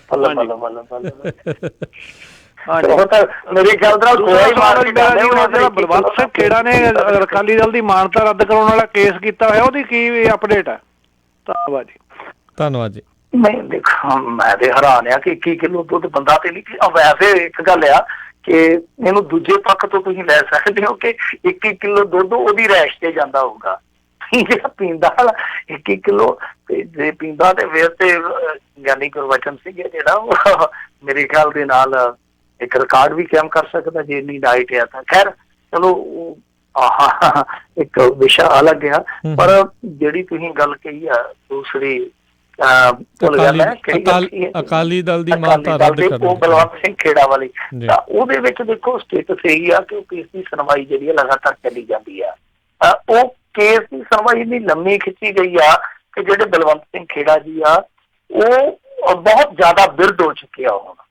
ਤਾਂ ਉਹਨਾਂ ਨੇ ਮਾਮਲਾ ਕੀ ਕੀਤਾ ਸੀਗਾ? ਮਾਮਲਾ ਇਹ ਕੀਤਾ ਸੀਗਾ ਕਿ ਦੇਖੋ ਜੀ, ਇਹਨਾਂ ਦੇ ਕੋਲ 2 ਸੰਵਿਧਾਨ ਆ, ਮਤਲਬ ਜਿਹੜਾ ਮੁੱਖ ਚੋਣ ਕਮਿਸ਼ਨਰ ਨੂੰ ਦਿੱਤਾ ਜਾਂਦਾ, ਚੋਣ ਕਮਿਸ਼ਨ ਨੂੰ ਦਿੱਤਾ ਜਾਂਦਾ ਸੰਵਿਧਾਨ ਕਿਸੇ ਰਾਜਨੀਤਿਕ ਦਲ ਵੱਲੋਂ, ਤਾਂ ਉਹਦੇ ਵਿੱਚ ਇਹ ਕਿਹਾ ਜਾਂਦਾ ਕਿ ਅਸੀਂ ਨਿਰਪੱਖਵਾਦੀ ਹਾਂ, ਮਤਲਬ ਕਿ ਧਰਮ ਨਿਰਪੱਖਵਾਦੀ ਹਾਂ, ਕਿਸੇ ਇੱਕ ਵਿਸ਼ੇਸ਼ ਧਰਮ ਦੇ ਨਾਲ ਨਹੀਂ ਜੁੜੇ, ਅਸੀਂ ਸਮੁੱਚੀ ਰਾਜਨੀਤੀ ਚੌਖਟੇ ਦੇ ਵਿੱਚ ਖੜ ਕੇ ਅਸੀਂ ਰਾਜਨੀਤੀ ਕਰਨ ਆਏ ਹਾਂ। ਤਾਂ ਉਹ ਇੱਕ ਇਹਨਾਂ ਨੂੰ ਸੰਵਿਧਾਨ ਸੌਂਪਣਾ ਪੈਂਦਾ, ਜਿਹਨੂੰ ਆਪਾਂ ਸੈਕੂਲਰ ਕਹਿ ਸਕਦੇ ਹਾਂ। ਤਾਂ ਦੂਸਰੇ ਪਾਸੇ ਜਿਹੜੀ ਇਹ ਹੈਗੀ ਆ SGPC, ਇਹ ਇੱਕ ਧਾਰਮਿਕ ਬੋਡੀ ਆ, ਤਾਂ ਇਹਦੇ ਵਿੱਚ ਵੀ ਇਲੈਕਸ਼ਨ ਲੜਦਾ ਸ਼੍ਰੋਮਣੀ ਅਕਾਲੀ ਦਲ ਬਾਦਲ। ਤਾਂ ਇਹਦੇ ਵਿੱਚ ਸੰਵਿਧਾਨ ਜਿਹੜਾ ਉਹ ਕਹਿੰਦੇ ਆ ਕਿ ਅਸੀਂ ਇੱਕ ਧਾਰਮਿਕ ਪਾਰਟੀ, ਦੋ ਸੰਵਿਧਾਨ ਜਿਹੜੇ ਆ ਉਹ ਇਹਨਾਂ ਵਾਸਤੇ ਇੱਕ ਬਿਪਤਾ ਦਾ ਕਾਰਨ ਬਣੇ ਆ। ਤਾਂ ਉਹ ਹੁੰਦਾ ਕੀ ਆ ਕਿ ਇਹਨਾਂ ਵੱਲੋਂ ਕੁਛ ਲੋਕ ਜਿਹੜੇ ਉਹ ਪੇਸ਼ ਹੁੰਦੇ ਆ, ਜਿੱਦਾਂ ਮੰਨ ਲਓ ਕੋਈ ਜਨਰਲ ਸਕੱਤਰ ਚਲੇ ਗਿਆ ਅਕਾਲੀ ਦਲ ਦਾ, ਉਹ ਕਹਿ ਦਿੰਦਾ ਕਿ ਦੇਖੋ ਜੀ ਮੇਰੇ ਕੋਲ ਤੇ ਰਿਕਾਰਡ ਨਹੀਂ ਹੈਗਾ, ਉਹ ਹੈਗਾ ਸਕੱਤਰ ਸਾਹਿਬ ਦੇ ਕੋਲ, ਅਗਲੀ ਵਾਰੀ ਲਿਆਓ ਵੀ ਸਕੱਤਰ ਸਾਹਿਬ। ਉਹ 3-4 ਪੇਸ਼ੀਆਂ ਇਸ ਤਰ੍ਹਾਂ ਹੀ ਲੰਘ ਜਾਂਦੀਆਂ, ਸਕੱਤਰ ਸਾਹਿਬ ਨੂੰ ਸੰਮਨ ਨਹੀਂ ਰਿਸੀਵ ਹੋਏ, ਉਹ ਨਹੀਂ ਹੋਇਆ, ਫਿਰ ਉਹ ਆਉਂਦਾ ਤੇ ਉਹ ਕਹਿ ਦਿੰਦਾ ਕਿ ਨਹੀਂ ਜੀ ਉਹ ਤੇ ਮੀਤ ਪ੍ਰਧਾਨ ਦੇ ਕੋਲ ਆ ਸਾਰਾ ਰਿਕਾਰਡ। ਫਿਰ ਪਤਾ ਲੱਗਦਾ ਕਿ ਮੀਤ ਪ੍ਰਧਾਨ ਤੇ ਜੀ ਉਹਦੇ ਲੈ ਗਿਆ, ਫਾਰਗ ਹੋ ਗਿਆ, ਉਹ ਕਹਿੰਦੇ ਜੀ ਹੁਣ ਪਤਾ ਕਰਦੇ ਕਿ ਕਿਹਦੇ ਕੋਲ ਰਿਕਾਰਡ ਹੈ। ਇਸ ਤਰ੍ਹਾਂ ਕਰਕੇ ਕੇਸ ਬੜਾ ਲੰਮਾ ਖਿੱਚਿਆ ਗਿਆ, ਤਾਂ ਹਾਲੇ ਵੀ ਮੈਨੂੰ ਨਹੀਂ ਲੱਗਦਾ ਕਿ ਜਲਦੀ ਕੇਸ ਨਿਬੜ ਜਾਊਗਾ। ਤਾਂ ਇਹ ਕੇਸ ਚੱਲਦਾ, ਕੇਸ ਦਾ ਐਗਜ਼ੈਕਟ ਸਟੇਟਸ ਕੀ ਆ, ਮਤਲਬ ਕਿੱਥੇ ਖਲੋਤਾ, ਉਹ ਤੇ ਖੇੜਾ ਸਾਹਿਬ ਵੀ ਦੱਸ ਸਕਦੇ ਆ, ਪਰ ਇਹ ਕੇਸ ਬਹੁਤ ਲੰਮਾ ਖਿੱਚਿਆ ਗਿਆ, ਜਦ ਕਿ ਇਹਦਾ ਨਿਬੇੜਾ ਹੋਣਾ ਚਾਹੀਦਾ ਸੀ। ਕਿਉਂਕਿ ਦੇਖੋ ਇੱਕ ਪਾਰਟੀ ਤੇ ਏਡੇ ਸੰਗੀਨ ਦੋਸ਼ ਲੱਗਦੇ, ਗੰਭੀਰ ਦੋਸ਼ ਲੱਗਦੇ, ਦੋ ਸੰਵਿਧਾਨ ਰੱਖਣ ਦੇ, ਤਾਂ ਦੂਸਰੇ ਪਾਸੇ ਨਿਪਟਾਰਾ ਹੋਏ ਤੋਂ ਬਿਨਾਂ ਉਹ ਲਗਾਤਾਰ ਇਲੈਕਸ਼ਨ ਲੜ ਰਿਹਾ ਸੀ। ਜੀ ਜੀ ਬਿਲਕੁਲ ਜੀ, ਗੱਲ ਹੈ ਵੀ ਇੱਛਾ ਸ਼ਕਤੀ ਕਿੱਧਰ ਆ, ਇਹ ਦੇਖਣ ਵਾਲੀ ਗੱਲ ਆ। ਅਗਲੇ ਜਿਹੜੇ ਕਾਲਰ ਆਪਣੇ ਨਾਲ ਜੁੜੇ ਨੇ, ਸੁਰਜੀਤ ਜੀ, ਸਤਿ ਸ਼੍ਰੀ ਅਕਾਲ ਜੀ। ਹਾਂਜੀ ਸਤਿ ਸ਼੍ਰੀ ਅਕਾਲ ਦੋਨਾਂ ਵੀਰਾਂ ਨੂੰ ਜੀ। ਸਤਿ ਸ਼੍ਰੀ ਅਕਾਲ ਜੀ। ਜੀ ਰਾਜ ਜੀ ਤੇ ਮਿੰਟੋ ਜੀ, ਮੇਰੀ ਇੱਕ ਪਹਿਲਾਂ ਤਾਂ ਬੇਨਤੀ ਹੈ ਜੀ, ਤੇ ਜਾਗਰ ਦੀ ਗਾਗਰ 'ਚ ਵੀ ਕਦੀ ਕਦੀ ਕੁਝ ਕੱਢਿਆ ਕਰੋ ਜੀ, ਬੜਾ ਚੰਗਾ ਲੱਗਦਾ ਜੀ। ਤੇ ਦੂਸਰਾ ਸਵਾਲ ਹੈ ਜੀ, ਜਿੱਦਾਂ ਇਹ ਸੁਖਪਾਲ ਖਹਿਰਾ ਜਿੱਦਾਂ ਸ਼ਕਤੀ ਪ੍ਰਦਰਸ਼ਨ ਕੀਤਾ ਸੀ ਜੀ ਬਠਿੰਡਾ 'ਚ, ਤੇ ਬਹੁਤ ਘੱਟ ਹੋਇਆ ਸੀ, ਤੇ ਉਹ ਜਿੱਦਾਂ ਇਲੈਕਸ਼ਨ ਅੱਗੇ ਆ ਰਹੀਆਂ ਨੇ ਉਹਨਾਂ ਦੀ ਤਾਰ ਉਦਾਂ ਹੀ ਤੇਜ਼ ਰਹੇਗੀ, ਚੱਕੁੰਡੀ ਹੋਣ ਦੇ ਚਾਂਸ ਨੇ ਜੀ। ਧੰਨਵਾਦ ਜੀ। ਠੀਕ ਹੈ, ਇਹਨਾਂ ਨੇ ਸੁਖਪਾਲ ਸਿੰਘ ਖਹਿਰੇ ਹੋਰਾਂ ਬਾਰੇ ਵੀ ਉਦੋਂ ਇਕੱਠ ਤਾਂ ਹੋਇਆ ਸੀ, ਵੀ ਹੁਣ ਬੇਸਿਕਲੀ ਕੀ ਪੋਜੀਸ਼ਨ ਆ ਵੀ ਹੋਊਗਾ ਇਸ ਤਰੀਕੇ ਦੇ ਨਾਲ? ਪਹਿਲੀ ਗੱਲ ਤੇ ਕੋਈ ਗੱਲ ਨਹੀਂ ਜੀ, ਜਾਗਰ ਦੀ ਗਾਗਰ ਇੱਕ ਵਾਰੀ ਨੱਪ ਦਿੱਤੀ ਆ, ਔਰ ਜਿਵੇਂ ਕੁਛ ਇਸ ਤਰ੍ਹਾਂ ਦੇ ਹੋਏ ਆ ਕਿ ਅੱਗੇ ਲਿਖ ਲੁਖ ਲਈਦਾ ਸੀਗਾ ਇਹਨਾਂ ਚੀਜ਼ਾਂ ਬਾਰੇ, ਆਟੀ ਉਟੀ ਕੱਲ ਵੀ ਲਿਖ ਲਈਦੇ ਸੀਗੇ, ਤੇ ਹੁਣ ਟਾਈਮ ਥੋੜਾ ਜਿਹਾ ਘੱਟ ਆ, ਮੈਂ ਘਰਪੂਰ ਵਾਲੇ ਪਾਸੇ ਹੋਇਆ ਪਿਆ, ਤੇ ਇੱਕ ਕਬੀਲਦਾਰ ਹੋ ਜਾਂਦਾ ਨਾ ਬੰਦਾ, ਜਦੋਂ ਛੜੇ ਤੋਂ ਕਬੀਲਦਾਰ ਹੋ ਜਾਂਦਾ, ਉਹ ਲਾਈਫ ਸਟਾਈਲ ਜਿਹੜਾ ਉਹ ਤਕਰੀਬਨ ਸਾਰਾ ਜਿਹੜਾ ਉਲਟ ਪੁਲਟ ਹੋ ਜਾਂਦਾ। ਖੈਰ ਚਲੋ ਜ਼ਰੂਰ ਮੈਂ ਕੋਸ਼ਿਸ਼ ਕਰੂੰਗਾ, ਫਿਰ ਉਹ ਬੜੇ ਇੱਕ ਤਰ੍ਹਾਂ ਨਾਲ ਕਹੀਏ ਕਿ ਜੋਕ ਜਿਹੜੇ ਉਹ ਖੁਦ ਨੂੰ ਮੈਨੂੰ ਵੀ ਖੁਸ਼ੀ ਦੇਣ ਵਾਲੇ ਜੋਕ ਹੁੰਦੇ ਸੀ, ਤਾਂ ਫਿਰ ਕੋਸ਼ਿਸ਼ ਕਰਾਂਗੇ ਕਿ ਉਹਨਾਂ ਨੂੰ ਘੜਿਆ ਜਾਵੇ। ਤਾਂ ਦੂਜੇ ਪਾਸੇ ਜਿਹੜੀ ਗੱਲ ਸੁਖਪਾਲ ਸਿੰਘ ਖਹਿਰੇ ਦੀ ਹੈ, ਤਾਂ ਸੁਖਪਾਲ ਸਿੰਘ ਖਹਿਰਾ ਦੇਖੋ ਅੱਜ ਇਸ ਪੋਜੀਸ਼ਨ 'ਚ ਖਲੋਤਾ, ਮੈਂ ਪ੍ਰੈਡਿਕਸ਼ਨ ਨਹੀਂ ਕਰਿਆ ਕਰਦਾ ਹੁੰਦਾ ਕਦੇ ਵੀ, ਪਰ ਇੱਕ ਚੀਜ਼ ਜਿਹੜੀ ਹੈ ਜੋ ਮੈਨੂੰ ਮਹਿਸੂਸ ਹੁੰਦਾ, ਮੈਂ ਉਹਨੂੰ ਦੱਸਣ 'ਚ ਕਦੇ ਹਿਚਕਿਚਾਹਟ ਵੀ ਮਹਿਸੂਸ ਨਹੀਂ ਕੀਤੀ। ਜੋ ਮੈਨੂੰ ਲੱਗਦਾ, ਹੋ ਸਕਦਾ ਮੈਂ ਗਲਤ ਹੋਵਾਂ, ਤਾਂ ਜੋ ਮੈਨੂੰ ਲੱਗਦਾ ਕਿ ਜੇ ਤੇ ਸਾਰੀਆਂ ਧਿਰਾਂ ਇਕੱਠੀਆਂ ਹੋ ਜਾਂਦੀਆਂ, ਜੋ ਪੰਜਾਬ ਚਾਹੁੰਦਾ ਵੀ ਸੀਗਾ ਕਿ ਇੱਕ ਤੀਸਰਾ ਬਦਲ, ਜੈਨੂਅਨ ਤੀਸਰਾ ਬਦਲ ਜਿਹਦੇ 'ਚ ਸਾਰੇ ਆ ਜਾਣ, ਬੇਸ਼ੱਕ ਅਲੱਗ-ਅਲੱਗ ਵਿਚਾਰਧਾਰਾਵਾਂ ਦੇ ਹੋਣ, ਅਲੱਗ-ਅਲੱਗ ਉਹਨਾਂ ਦੇ ਸਿਆਸੀ ਪੈਰਾਮੀਟਰ ਹੋਣ, ਮਾਪਦੰਡ ਹੋਣ, ਤਾਂ ਇੱਕ ਸਾਂਝੇ ਪਲੇਟਫਾਰਮ ਤੇ ਆ ਜਾ, ਜਿਹਦੇ 'ਚ ਆਮ ਆਦਮੀ ਪਾਰਟੀ ਵੀ ਸ਼ਾਮਲ ਹੋ ਜਾਵੇ, ਖਹਿਰਾ ਵੀ ਸ਼ਾਮਲ ਹੋ ਜਾਵੇ, ਡਾਕਟਰ ਗਾਂਧੀ ਵੀ ਸ਼ਾਮਲ ਹੋ ਜਾਵੇ, ਸਾਰਿਆਂ ਨੂੰ ਇਕੱਠਿਆਂ ਲੋਕ ਦੇਖਣਾ ਚਾਹੁੰਦੇ, ਔਰ ਪੰਜਾਬ ਦੇ ਭਲੇ ਵਾਸਤੇ ਇਹਦੀ ਦਰਕਾਰ ਵੀ ਸੀ। ਪਰ ਕਿਉਂਕਿ ਚੌਧਰਾਂ ਦੀ ਲਲਕਿਆ, ਕੁਰਸੀਆਂ ਦੀ ਭੁੱਖਿਆ, ਸਿਆਸੀ ਮਫਾਦ ਜਿਹੜੇ ਉਹ ਆਪਣੀ ਥਾਂ ਤੇ, ਆਕਾਂਖਸ਼ਾਵਾਂ ਜਿਹੜੀਆਂ ਉਹ ਆਪਦੀ ਥਾਂ ਤੇ ਰਿੱਝਦੀਆਂ ਪਈਆਂ, ਸੋ ਇਸ ਕਰਕੇ ਇਹ ਪਾਟੋ ਧਾਪ 'ਚ ਹੀ ਰਹਿ ਗਏ ਆ। ਤਾਂ ਹੁਣ ਜਿਹੜੀ ਪੋਜੀਸ਼ਨ ਹੈ, ਜੇ ਇਕੱਲੇ ਸੁਖਪਾਲ ਖਹਿਰੇ ਦੀ ਗੱਲ ਕਰੋਗੇ, ਤਾਂ ਸੁਖਪਾਲ ਖਹਿਰੇ ਦੀ ਪੋਜੀਸ਼ਨ ਇਹੋ ਜਿਹੀ ਆ ਕਿ ਮੈਨੂੰ ਨਹੀਂ ਲੱਗਦਾ ਕਿ ਸੁਖਪਾਲ ਖਹਿਰਾ ਕੋਈ ਚਮਤਕਾਰ ਕਰ ਸਕੂਗਾ। ਸੁਖਪਾਲ ਖਹਿਰਾ ਤੇ ਕੀ ਕਰ ਸਕੂਗਾ ਕਿ ਜੋ ਇਹਨਾਂ ਦਾ PDA ਆ, ਪੰਜਾਬ ਡੈਮੋਕ੍ਰੈਟਿਕ ਅਲਾਇੰਸ, ਜੇ ਉਹ 1-2 ਸੀਟਾਂ 'ਚ ਫਾਈਟ ਦੇ ਜਾਂਦਾ, ਕਿਉਂਕਿ ਸਿਮਰਨਜੀਤ ਸਿੰਘ ਬੈਂਸ ਹੋਰਾਂ ਦਾ ਇੱਕ ਇਲਾਕੇ 'ਚ ਆਧਾਰ ਹੈ, ਡਾਕਟਰ ਧਰਮਵੀਰ ਗਾਂਧੀ ਨੇ 5 ਸਾਲ ਇੱਕ ਇਲਾਕੇ ਦੀ ਨੁਮਾਇੰਦਗੀ ਕੀਤੀ ਆ, ਉਹਦਾ ਆਧਾਰ ਹੈ। ਪਰ ਜੇ ਤੁਸੀਂ ਕਹੋ ਕਿ ਸਾਰੇ ਪੰਜਾਬ ਦੀ ਰਾਜਨੀਤੀ ਵਿੱਚ ਬਹੁਤ ਵੱਡਾ ਉਲਟਾ ਕਰ ਦੇਣਗੇ, ਐਸਾ ਉਲਟਾ ਮੇਰੇ ਖਿਆਲ ਦੇ ਨਾਲ ਬੇਉਮੀਦ ਆ।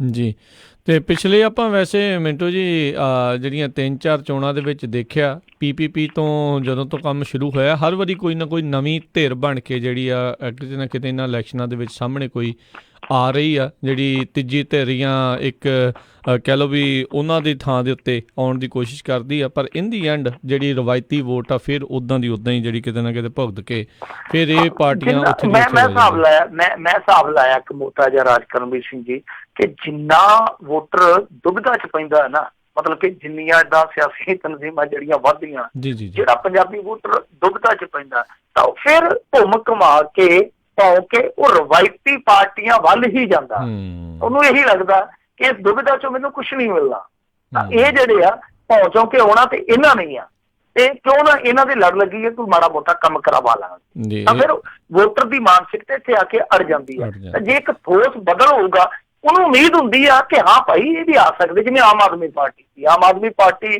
ਡਿਗਰੀ ਢਹਿੰਦੀ ਵੀ ਵਿਰੋਧੀ ਧਿਰ ਚ ਆ ਗਈ ਕਿਉਂਕਿ ਆਖਰੀ ਦਮ ਤੱਕ ਕੁਝ ਲੋਕਾਂ ਨੂੰ ਉਮੀਦ ਰਹੀ ਕਿ ਹਾਂ ਇਹ ਕੁਝ ਕਰ ਸਕਦੇ ਆ, ਪਰ ਬਾਅਦ ਦੇ ਵਿੱਚ ਜਿਸ ਤਰੀਕੇ ਨਾਲ ਪਾਰਟੀ ਪਾਟੋ ਧਾਪ ਦਾ ਸ਼ਿਕਾਰ ਹੋ, ਜਿਸ ਤਰੀਕੇ ਨਾਲ ਪਾਰਟੀ ਦੇ ਕੁਝ ਆਗੂਆਂ ਨੇ ਯੂ ਟਰਨ ਲਏ ਤਾਂ ਉਹ ਉਮੀਦ ਜਾਂਦੀ ਲੱਗੀ, ਤਾਂ ਉਹ ਵੀ ਇੱਕ ਕਨਫਿਊਜ਼ਨ ਬਣ ਗਈ। ਤਾਂ ਇਸੇ ਤਰ੍ਹਾਂ ਜਿੱਦਾਂ ਹੁਣ ਟਕਸਾਲੀ ਦਾ ਲਿਆ ਉਹਦੇ ਵਿੱਚੋਂ ਕੁਛ ਨਿਕਲ ਕੇ ਉੱਧਰ ਚਲੇ ਜਾਂਦੇ, ਕੁਛ ਉੱਧਰ ਨਿਕਲ ਕੇ ਚਲੇ ਜਾਂਦੇ ਆ। ਖਹਿਰਾ ਸਾਹਿਬ ਕਦੇ ਟਕਸਾਲੀਆਂ ਦੇ ਨਾਲ ਕਦੇ ਉੱਧਰ ਚਲੇ ਗਏ, ਕਦੇ ਬਹੁਜਨ ਸਮਾਜ ਪਾਰਟੀ ਨਾਲ ਚਲੇ ਗਏ। ਆਮ ਆਦਮੀ ਪਾਰਟੀ ਵਾਲੇ ਕਦੇ ਕਹਿੰਦੇ ਕਿ ਸਾਡਾ ਅਲਾਇੰਸ ਹੋਇਆ ਪਿਆ, ਟਕਸਾਲੀਆਂ ਨਾਲ ਸਾਰੀ ਗੱਲਬਾਤ ਹੋ ਗਈ, ਕਦੇ ਕਹਿੰਦੇ ਕਿ ਨਹੀਂ ਹੋ ਸਕਦੀ, ਕਦੇ ਕਾਂਗਰਸ ਨਾਲ ਉਹਨਾਂ ਦੇ ਗੱਠਜੋੜ ਦੇ ਆ ਜਾਂਦੇ ਆ ਚਰਚਾਵੇਂ। ਤਾਂ ਇਹ ਜਿਹੜੀਆਂ ਚੀਜ਼ਾਂ ਨੇ ਕਨਫਿਊਜ਼ ਕਰਦੀਆਂ ਵੋਟਰ ਨੂੰ ਕਿ ਕਰ ਕੀ ਰਹੇ। ਉਹ ਜਿਹੜੀ ਕਨਫਿਊਜ਼ਨ ਆ ਉਹ ਰਵਾਇਤੀ ਪਾਰਟੀਆਂ ਲਈ ਫਾਇਦੇਮੰਦ ਹੈ। ਹੁਣ ਵੀ ਤੁਸੀਂ ਦੇਖੋਗੇ ਇਹਦਾ ਫਾਇਦਾ ਕਿਹਨੂੰ ਹੋ ਰਿਹਾ ਸਭ ਤੋਂ ਜ਼ਿਆਦਾ? ਕਾਂਗਰਸ ਨੂੰ। ਕਾਂਗਰਸ ਇਸ ਸਮੇਂ ਫਾਇਦੇ 'ਚ ਆ, ਉਹਦੇ ਕੋਲ ਪ੍ਰਾਪਤੀਆਂ ਦੇ ਨਾਂ ਤੇ ਕੁਛ ਨਹੀਂ ਹੈ, ਇੱਕਾ ਦੁੱਕਾ ਪ੍ਰਾਪਤੀਆਂ ਨੇ 2 ਸਾਲਾਂ ਦੀਆਂ, ਪਰ ਇਸ ਪੋਜੀਸ਼ਨ ਦੇ ਵਿੱਚ ਆ ਕਿ ਜਿੱਥੇ ਉਹਨੂੰ ਖਤਰਾ ਕੋਈ ਨਹੀਂ ਹੈ ਕਿਉਂਕਿ ਵਿਰੋਧੀ ਧਿਰਾਂ ਜਿਹੜੀਆਂ ਉਹ ਬਿਲਕੁਲ ਇੱਕ ਤਰ੍ਹਾਂ ਨਾਲ ਕਹਿ ਲਈਏ ਕਿ ਬੇਅਸਰ ਜਿਹੀਆਂ ਹੋਈਆਂ ਪਈਆਂ। ਜੀ ਆਪਸੀ ਜਿਹੜੇ ਪਾਟੋ ਧਾੜ ਦਾ ਸ਼ਿਕਾਰ ਆ, ਤੇ ਜਿੱਦਾਂ ਤੁਸੀਂ ਕਿਹਾ ਵੀ ਲੋਕਾਂ ਦਾ ਮਨ ਫਿਰ ਵਾਪਸ ਮੁੜ ਘੁੜ ਕੇ ਫਿਰ ਉੱਥੇ ਉਹਨਾਂ ਰਵਾਇਤੀ ਪਾਰਟੀਆਂ ਵੱਲ ਨੂੰ ਤੁਰ ਪੈਂਦਾ ਆ। ਅਗਲੇ ਕਾਲਰ ਨੇ ਹਰਬੰਸ ਜੀ, ਸਵਾਗਤ ਹੈ, ਸਤਿ ਸ਼੍ਰੀ ਅਕਾਲ। ਹਰਬੰਸ ਸਿੰਘ ਜੀ। ਸਤਿ ਸ਼੍ਰੀ ਅਕਾਲ ਜੀ। ਸਤਿ ਸ਼੍ਰੀ ਅਕਾਲ ਜੀ। ਮੈਂ ਤਾਂ ਪੁੱਛਣਾ ਇਹ ਸੀਗਾ ਕਿ ਭਾਰਤੀ ਜਨਤਾ ਪਾਰਟੀ ਜਿਹੜੀ ਆ ਇਹ ਉਹ ਰੌਲਾ ਪਾਈ ਜਾਂਦੀ ਰਹਿੰਦੀ ਆ ਵੀ ਚਲੋ ਪਾਕਿਸਤਾਨ ਨਾਲ ਜੰਗ ਕਰੋ, ਪਾਕਿਸਤਾਨ ਨਾਲ ਜੰਗ ਕਰੋ। ਇਹਨਾਂ ਨੂੰ ਇਹਨਾਂ ਨਹੀਂ ਪਤਾ ਲੱਗਦਾ ਕਿ ਅੱਜ ਕੱਲ੍ਹ ਇਹ ਜਿਹੜੇ ਦੋਵੇਂ ਮੁਲਕ ਆਪਣਾ ਹਿੰਦੁਸਤਾਨ ਵੀ ਤੇ ਪਾਕਿਸਤਾਨ ਵਾਲੇ ਵੀ ਇਹ ਅਟਾਮਿਕ ਪਾਵਰਸ ਹੈਗੇ ਆ, ਔਰ ਇਹਨਾਂ ਨੇ ਲੜਾਈ ਵੇਖੀ ਆ ਬੰਦੂਕਾਂ ਦੀ ਸੁਣੀ ਸੁਣਾਈ ਵੀ ਜਾਂ ਵੇਖੀ ਵੀ ਅੱਜ ਤੱਕ। ਜਿਹੜੀ ਅਟਾਮਿਕ ਲੜਾਈ ਆ ਉਹ ਇਹਨਾਂ ਨੇ ਦੇਖੀ ਨਹੀਂ। ਅਟਾਮਿਕ ਲੜਾਈ ਸਾਰੀ ਦੁਨੀਆ ਦੇ ਵਿੱਚ ਸਿਰਫ ਅਗਰ ਕੋਈ ਜਾਣਦਾ ਮੁਲਕ ਅਗਰ ਕੋਈ ਜਾਣਦਾ ਤੇ ਉਹ ਜਾਪਾਨ ਜਾਣਦਾ। ਜਾਪਾਨ ਦੇ ਨਾਗਾਸਾਕੀ ਤੇ ਹੀਰੋਸ਼ੀਮਾ ਜੀ ਇੱਕ ਬੰਬ ਵੱਜਿਆ ਸੀਗਾ ਉਦੋਂ 42 ਚ, ਤੇ ਅੱਜ ਤੱਕ ਉਹ ਗਾਈਆਂ ਬਣੇ ਪਏ ਆ। ਹੁਣ ਕੋਈ ਵੀ ਉੱਥੇ ਔਖਾ ਨਹੀਂ ਹੁੰਦਾ, ਮਾਸਾ ਵੀ ਮੁੜ ਕੇ ਫਿਰ ਸਾਨੂੰ ਤਾਂ ਕਰੋ। ਤੇ ਇੱਥੇ ਹੋਇਆ ਤੇ ਫਿਰ ਕੀ ਬਣੂਗਾ ਭਲਾ? ਇਹ ਕਿਤੇ ਜਾਣਗੇ ਨਾਗਪੁਰ, ਕਿਤੇ ਜਾਣਗੇ ਫਲਾਣਾ, ਕਿੱਥੇ ਜਾਊਗਾ? ਇਹਨਾਂ ਨੇ ਉੱਕਾ ਹੀ ਇਹਨਾਂ ਨੂੰ ਪਤਾ ਨਹੀਂਗਾ। ਥੈਂਕ ਯੂ ਹਰਬੰਸ ਜੀ, ਬਿਲਕੁਲ ਸਹੀ ਗੱਲ ਤੁਹਾਡੀ, ਬਿਲਕੁਲ ਇਹਦੇ ਵਿੱਚ ਕੋਈ ਜਿਹੜੀਆਂ ਦੋ ਰਾਵਾਂ ਹੈ ਨਹੀਂ ਆ ਵੀ ਪਰਮਾਣੂ ਜੇ ਕਿਤੇ ਕੋਈ ਬੰਬ ਫਟਦਾ ਆ ਜਿੱਥੇ ਮਰਜ਼ੀ ਸੁੱਟ ਲੈਣ ਤਾਂ ਉਹਦਾ ਜਿਹੜੀਆਂ ਰੇਡੀਏਸ਼ਨ ਆ ਉਸ ਦਾ ਅਸਰ ਰਹਿੰਦੀ ਦੁਨੀਆ ਤੱਕ ਜਿਹੜਾ ਉਹ ਰਹਿ ਜਾਂਦਾ ਆ ਜੀ। ਅਤੇ ਅਗਲੇ ਕਾਲਰ ਨੇ ਕਮਲਜੀਤ ਜੀ, ਸਤਿ ਸ਼੍ਰੀ ਅਕਾਲ ਜੀ। ਸਤਿ ਸ਼੍ਰੀ ਅਕਾਲ ਜੀ। ਦੋ ਵੀਰ ਨੂੰ ਸਤਿ ਸ਼੍ਰੀ ਅਕਾਲ ਜੀ। ਜੀ ਸਤਿ ਸ਼੍ਰੀ ਅਕਾਲ। ਸਤਿ ਸ਼੍ਰੀ ਅਕਾਲ। ਮੇਰਾ ਸਵਾਲ ਹੈ ਸੀ ਕਿ ਜਿਹੜੇ ਅਕਾਲ ਤਖਤ ਦੇ ਜਥੇਦਾਰ ਨੇ ਇਹਨਾਂ ਦੇ ਬਾਰੇ ਕੀ ਅਪਡੇਟ ਹੈ, ਉਹਨਾਂ ਦਾ ਕੀ ਬਣਿਆ ਹੈ ਜੀ? ਕਿਹੜੇ ਵਾਲੇ ਜਿਹੜੇ ਮੌਜੂਦਾ ਨੇ, ਜਿਹੜੇ ਸਾਬਕਾ ਨੇ, ਕਿਹੜੇ ਜਿਹੜੇ 3 ਵਿਆਹ ਕਰਾਈ ਫਿਰਦੇ ਸੀ ਤੇ ਆਪਣੇ? ਨਹੀਂ, ਉਹ ਅਕਾਲ ਤਖਤ ਦੇ ਜਥੇਦਾਰ ਨਹੀਂ ਸੀਗੇ ਉਹ ਜੀ। ਨਹੀਂ, ਉਹ ਤਖਤ ਸ਼੍ਰੀ ਪਟਨਾ ਸਾਹਿਬ ਦੇ ਆ ਜੀ। ਜੀ ਪਟਨਾ ਸਾਹਿਬ ਦੇ ਜੀ। ਹਾਂਜੀ ਜੀ ਜੀ ਜੀ ਜੀ। ਤੇ ਕੀ ਮਿੰਟੂ ਜੀ ਅਪਡੇਟ ਹੈ ਜੀ? ਹਾਂਜੀ। ਨਹੀਂ, ਉਹਨੇ ਦੇਖੋ ਦਮਕਾ ਮਾਰਿਆ ਗਿਆਨੀ ਇਕਬਾਲ ਸਿੰਘ ਨੇ। ਉਹਨੇ ਆਖਿਆ ਕਿ ਮੈਂ ਇਕੱਲੇ ਦਾ ਆ ਕੇ ਇੱਥੇ ਪਾਜ ਦੇੜ ਦੇਣਾ, ਠੀਕ ਆ, ਮੈਂ ਆਪ ਹੀ ਆਉਣਾ ਪਿਆ ਅੰਮ੍ਰਿਤਸਰ। ਤੇ ਪ੍ਰਕਾਸ਼ ਸਿੰਘ ਬਾਦਲ ਦੇ ਵੀ ਮੈਂ ਦੱਸਦਾ ਕਿਸੇ, ਤੇ ਕਿਉਂਕਿ ਇਹ ਸਾਜ਼ਿਸ਼ ਹੀ ਕਹਿੰਦਾ ਕਿ ਪ੍ਰਕਾਸ਼ ਸਿੰਘ ਬਾਦਲ ਨੇ ਰਚੀ ਆ। ਤਾਂ ਉਸ ਤੋਂ ਬਾਅਦ ਜਿਹੜੀ ਇਹਨਾਂ ਨੇ ਕਮੇਟੀ ਬਣਾਈ ਸੀਗੀ ਉਹਦੀ ਜਾਂਚ ਪੜਤਾਲ ਕਰਨ ਵਾਸਤੇ, ਉਹਨੂੰ ਕਹਿੰਦੇ ਜੀ 15 ਦਿਨ ਦਾ ਹੋਰ ਸਮਾਂ ਦੇਤਾ।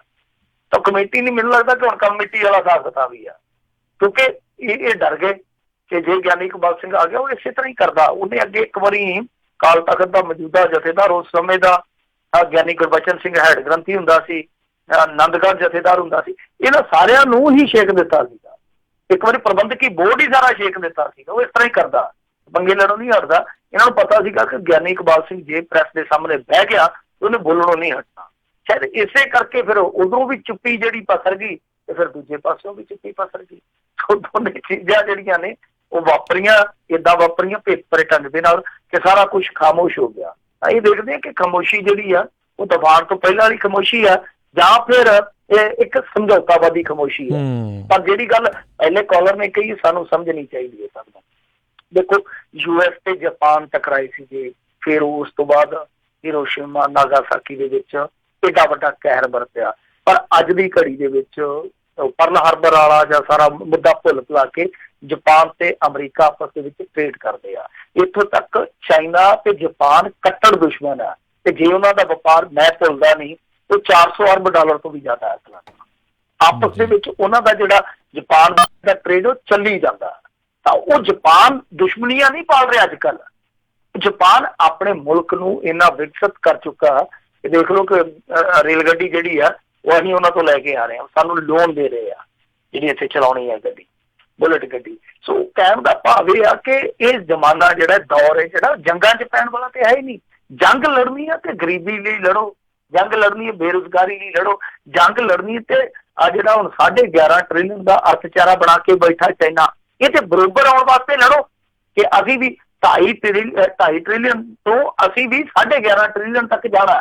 ਤਾਂ ਦੇਖੋ ਕਿੰਨਾ ਮਜ਼ਾ ਆਉਂਦਾ ਜੰਗ ਲੜਨ 'ਚ ਕਿ 20 ਕਰੋੜ ਲੋਕ ਸਾਡੇ ਭੁੱਖੇ ਨੰਗੇ ਰਹਿੰਦੇ ਆ, ਅਸੀਂ ਉਹਨਾਂ ਨੂੰ ਬਸਤਰ ਵੀ ਦੇਣੇ ਆ, 2 ਟਾਈਮ ਰੋਟੀ ਵੀ ਦੇਣੀ, ਸੋਹਣੀ ਛੱਤ ਦੇਣੀ ਹੈ, ਆਓ ਜੰਗ ਲੜੀਏ। ਠੀਕ ਹੈ, ਆਪਣੇ ਘਰ ਨੂੰ ਮਜ਼ਬੂਤ ਰੱਖੋ। ਜੰਗ ਜਿਹੜੀ ਆ ਉਹ ਕਿਸੇ ਸਮੱਸਿਆ ਦਾ ਹੱਲ ਨਹੀਂ।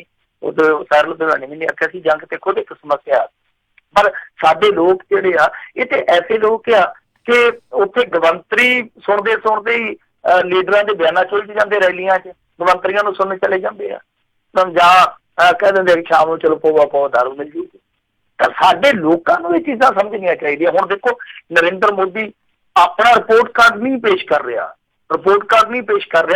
ਬਲਕਿ ਉਹਨੂੰ ਪੇਸ਼ ਕਰ ਰਿਹਾ ਕਿ ਜੇ ਤੁਸੀਂ ਮੈਨੂੰ ਵੋਟ ਨਾ ਪਾਈ ਤੇ ਪਾਕਿਸਤਾਨ ਵਾਲਿਆਂ ਨੇ ਬਸ ਤੁਹਾਨੂੰ ਗਿੱਚੀਆਂ ਹੋ ਕੇ ਨੱਪ ਲੈਣਾ।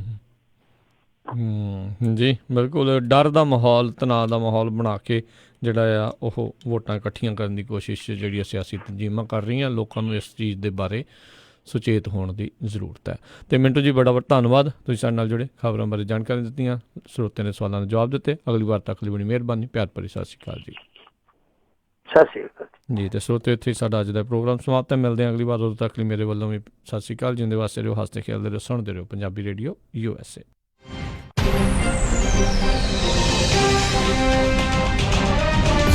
ਤੁਸੀਂ ਸੁਣ ਰਹੇ ਹੋ KOBO Yuba city 1450 AM KIID sector